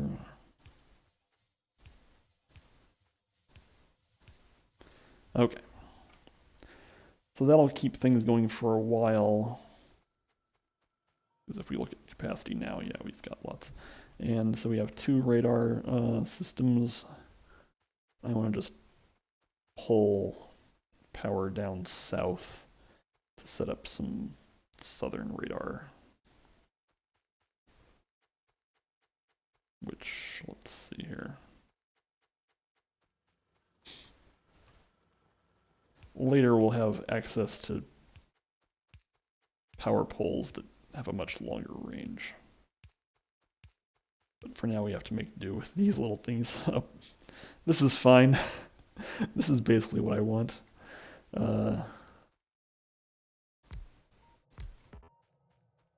While we're down here, are there any trees I can chop down? Yes, I can definitely chop down some trees.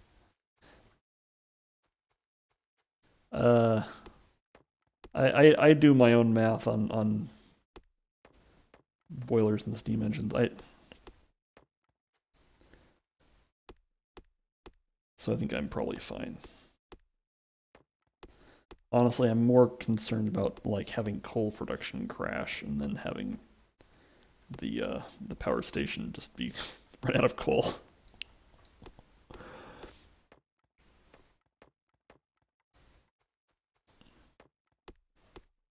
Okay. That should be enough wood to build a bunch of power poles, which let's do.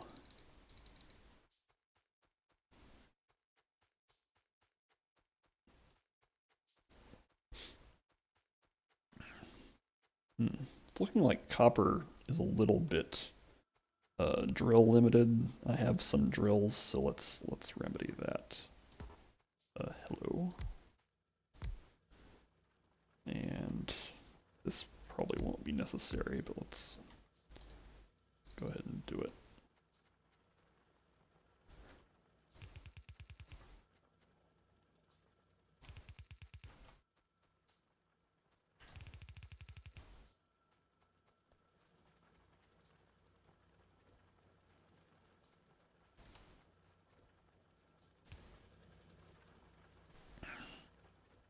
Yeah, that's fine. I'm guessing copper production is already far ahead of consumption, so speaking of which, let's just grab some. So it's not actually something that was necessary to do. Although I'm reminded actually that pretty soon I'm going to want, while I'm waiting for research to happen, I should probably start converting stone into stone bricks, because I will need that. Where's a good place to do that? I think I'm going to do that like over here.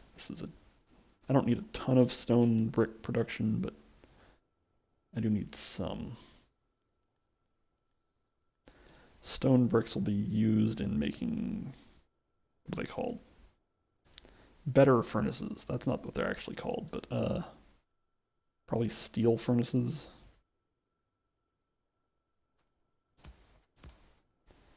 And I might as well get started doing that. Since I don't need faster belts for this, I just need some belt systems. And I can make do with what I've got here. Oh, this is gonna get kind of funky. So I'm gonna pull coal from one direction and stone from another direction, which means I can't actually do that. Well, I guess I could use long-handled inserters. That would be entertaining. Yeah, let's do that. This will be really stupid.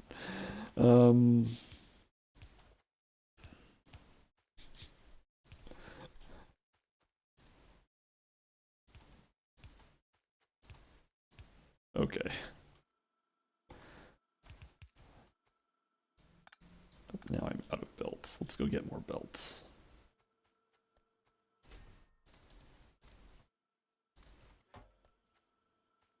The other thing I should probably be doing is setting up a line to assemble underground belts and splitters.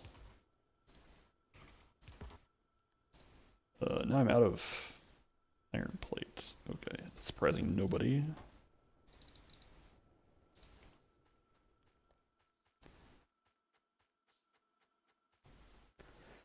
Let's just grab lots of everything. Well, not lots, but some of everything while I'm over here.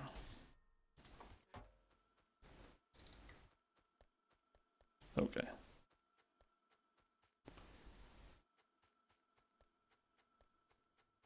All right. What's next? Let's connect that to the power grid. So here's the plan. I'm gonna have stone come down there and iron and coal come down here. It'll be very entertaining. I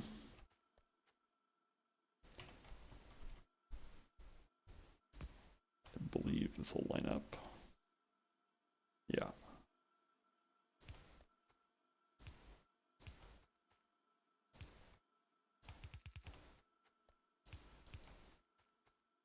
And there's the coal supply. The stone supply will be taken from up here.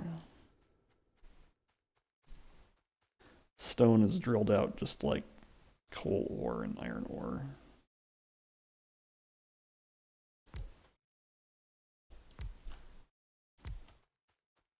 Don't need a ton of these, but that's probably enough to get us started. I'll probably fill that out later once I get to a point where I'm actually stone limited, God forbid. Somewhere over here. Yeah. All of this zooming is probably making the stream look pretty unfortunate. Yeah.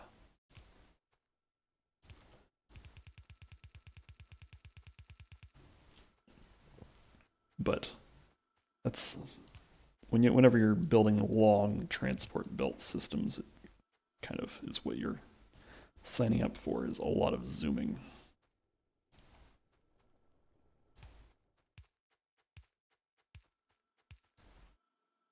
Okay. Nope. Can't quite do that. Let's just do that. Alright, so that'll make stone bricks. And let's see, do I want a maximum number of stone bricks? And I don't have the technology for making infill ground yet, so, but that's fine. Let's just make that many stone bricks. Okay, I think now is the time to start making underground belts. So let's actually just replace all of this with just normal belts. And so this is going to need, what is it? Iron plate transport belt. Okay.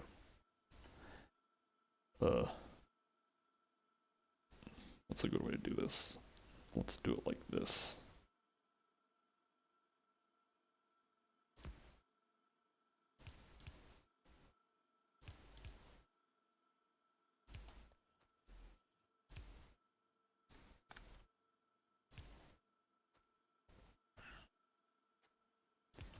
Okay, this is going to get a little bit messy looking, but that's fine.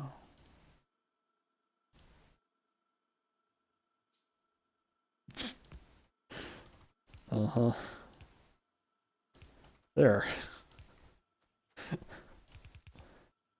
And as usual, I'm out of assembling machines because these things need a stupendous amount of iron plates.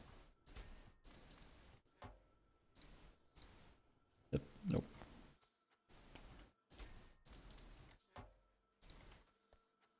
Okay. Alright, now we can finally start building these which I think I'm actually going to have these go the other direction, which will look a little silly. I'm going to have these feed directly into the thing that makes fast underground belts. Hey, logistics 2 is done. All right, what's next? So probably advanced material processing. Yeah. So that I can have steel furnaces. All right. What's going on here? We ultimately don't need to collect a ton of these, but we want some.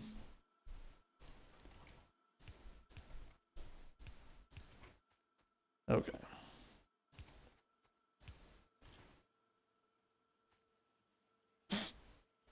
Can I make stack inserters yet? No.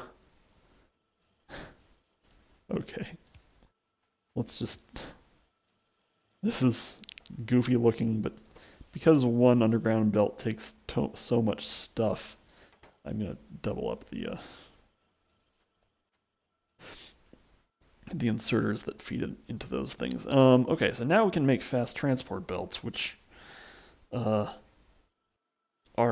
highly desirable. Now the question is whether I want to get started building those immediately. I think I probably will actually start building splitters first. So again, splitters require plates, belts, electronic circuits.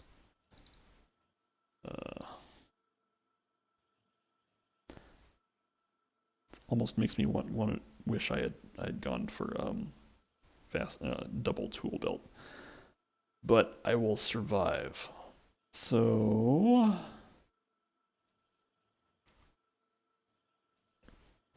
we're gonna need 2 belts of inputs because this requires lots of stuff.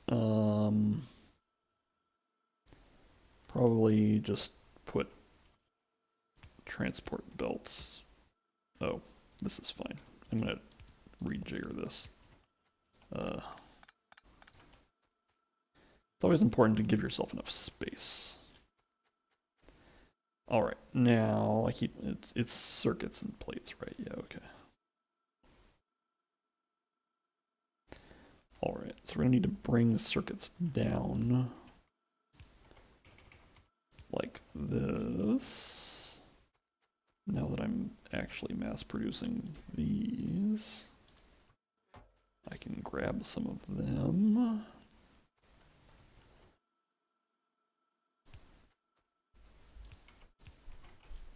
Okay, so we can split off the plates like this. And then I might need circuits for something, so let's just do this. Yeah. Actually, it's in line. This is not in line. Okay.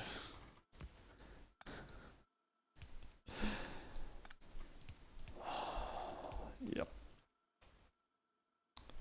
Playing this game for long enough makes you hate having to have unnecessary bends in your transport belts, which is what I'm trying to avoid here. There. All right, now we can actually start building splitters, and like with the underground belts, I'm going to send them backwards so that I can build fast splitters. I may not ever actually automate that part here anyway, but I want to be able to. And long-handled inserters there. And then we can store them here. We only need, I don't think I'm ever going to need more than 1 stack of vanilla splitters. Okay, so now we're making, in an automated fashion, transport belts and underground belts and splitters. And apart from the vanilla transport belts, the underground belts and splitters will be going to the left. So now let's start working on fast transport belts, which is just iron gears and transport belts. So let's bring down these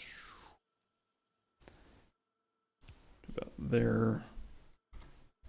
Let's say having these right up against the power pole is a bad design decision, but I can live with it. Actually, let's just do this. No, you idiot.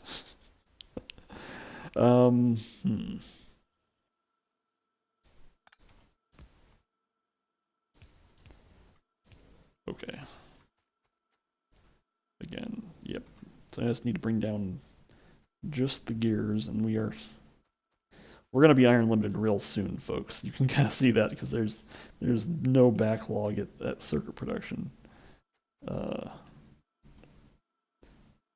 lot of that is because like the initial production of the first batch of underground belts in particular is going to use up a lot of iron.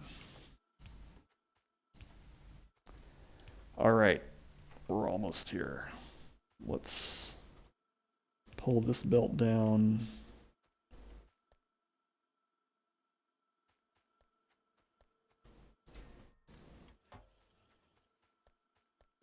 Split this off. And now let's go for advanced tool belt, or, 2 rows of tool belt. So this can just do this.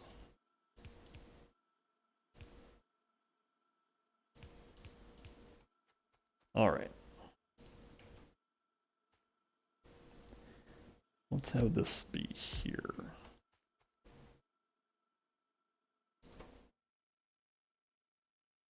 Yeah, because fast underground belts and fast splitters don't require fast transport belts. They only require their previous iterations. So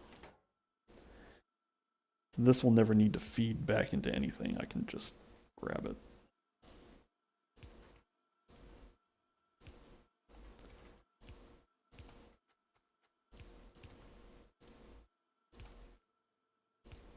And I need to actually give them instructions. Oops, yes, no, that's fine. And in fact,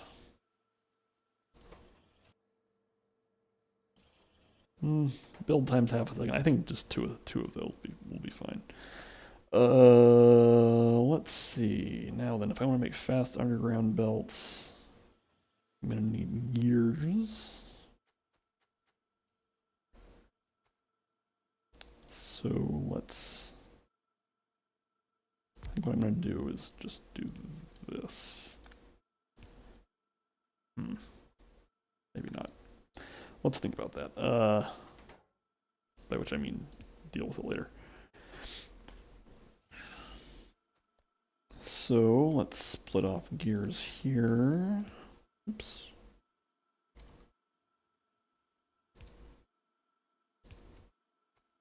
Can I even do this?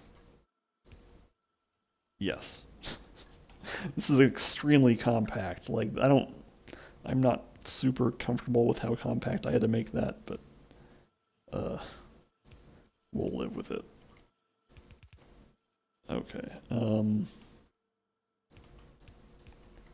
This is a little bit messy. That's how you can tell when you're probably time to take a break from taking Factorios, when your factory starts getting super messy. But I think this is within the bounds of acceptability. Fast splitters again require just gears and everything else, which, okay, I can handle that. Yeah. Iron production is going to get very bad. So we're going to have this factory here that, like, will be very idle for a long time um, because there's just not enough iron. Okay, so here's, oh boy, this is really messy. That's okay.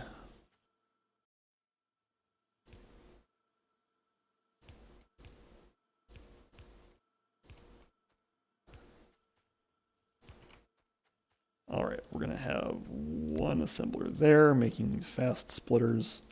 We don't need a lot of fast splitters, mercifully.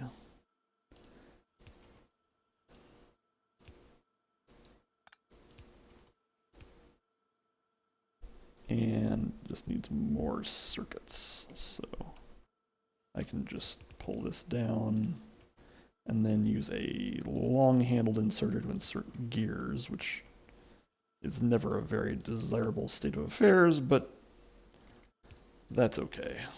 Okay, so technically, someday a gear will make it down here, and when it does, I will make a fast splitter. I'm gonna have 2 stacks of fast splitters there. All right.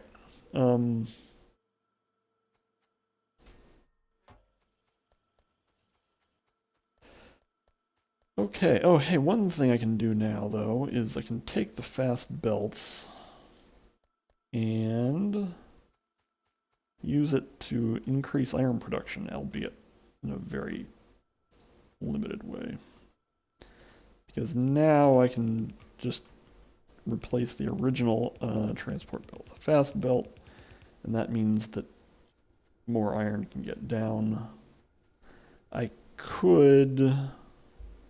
The other thing I want to do now is probably start steel production, but this is actually where I'm going to stop, because I said I was going to once I had fast belt production online. This is about 2.5 hours of Factorio, which is, if I didn't mind, like, getting sloppy, I could keep going, but certainly I'm being able to narrate all that business is enough. So, all right, so let's do some wrap up. Started from brand new game. Eventually got up to 18 steam engines powering, and we are at about a third of capacity for electricity, which means that next time I'm certainly going to need to build a much bigger power station. We did a bunch of exploration via radar. We can now see our first uranium deposits. Here's uranium. That's plenty of uranium. One of the long-term projects is to build a nuclear reactor. It'll be a large thing, and that'll probably take up like almost one entire stream is building the nuclear reactor. But that won't be happening for a long time. So, if we look at like, we're specifically looking for like coal deposits, which will be the starting point for our second power station. So I want it to be further, the larger power station will be further away from things, but I want it to be close to coal and water. I might build it over here, or maybe over here. This is a bigger coal deposit. But anyway, what's going to be on deck next time? Yeah, building a bigger power station, replacing all these stone furnaces with steel furnaces, which means I'm going to have to start producing steel, first of all. And then also having steel furnaces will let us increase iron production a lot, because steel furnaces are faster. Because stone furnace crafting speed 1, steel furnace crafting speed 2, so it is just flat twice as fast. All right, I think that's probably all for now. Thanks to everyone who stopped by for Factorio. I might do this tomorrow morning too. I have Memorial Day off. But let's just save today's factory. Saving and quit out. Thanks for joining.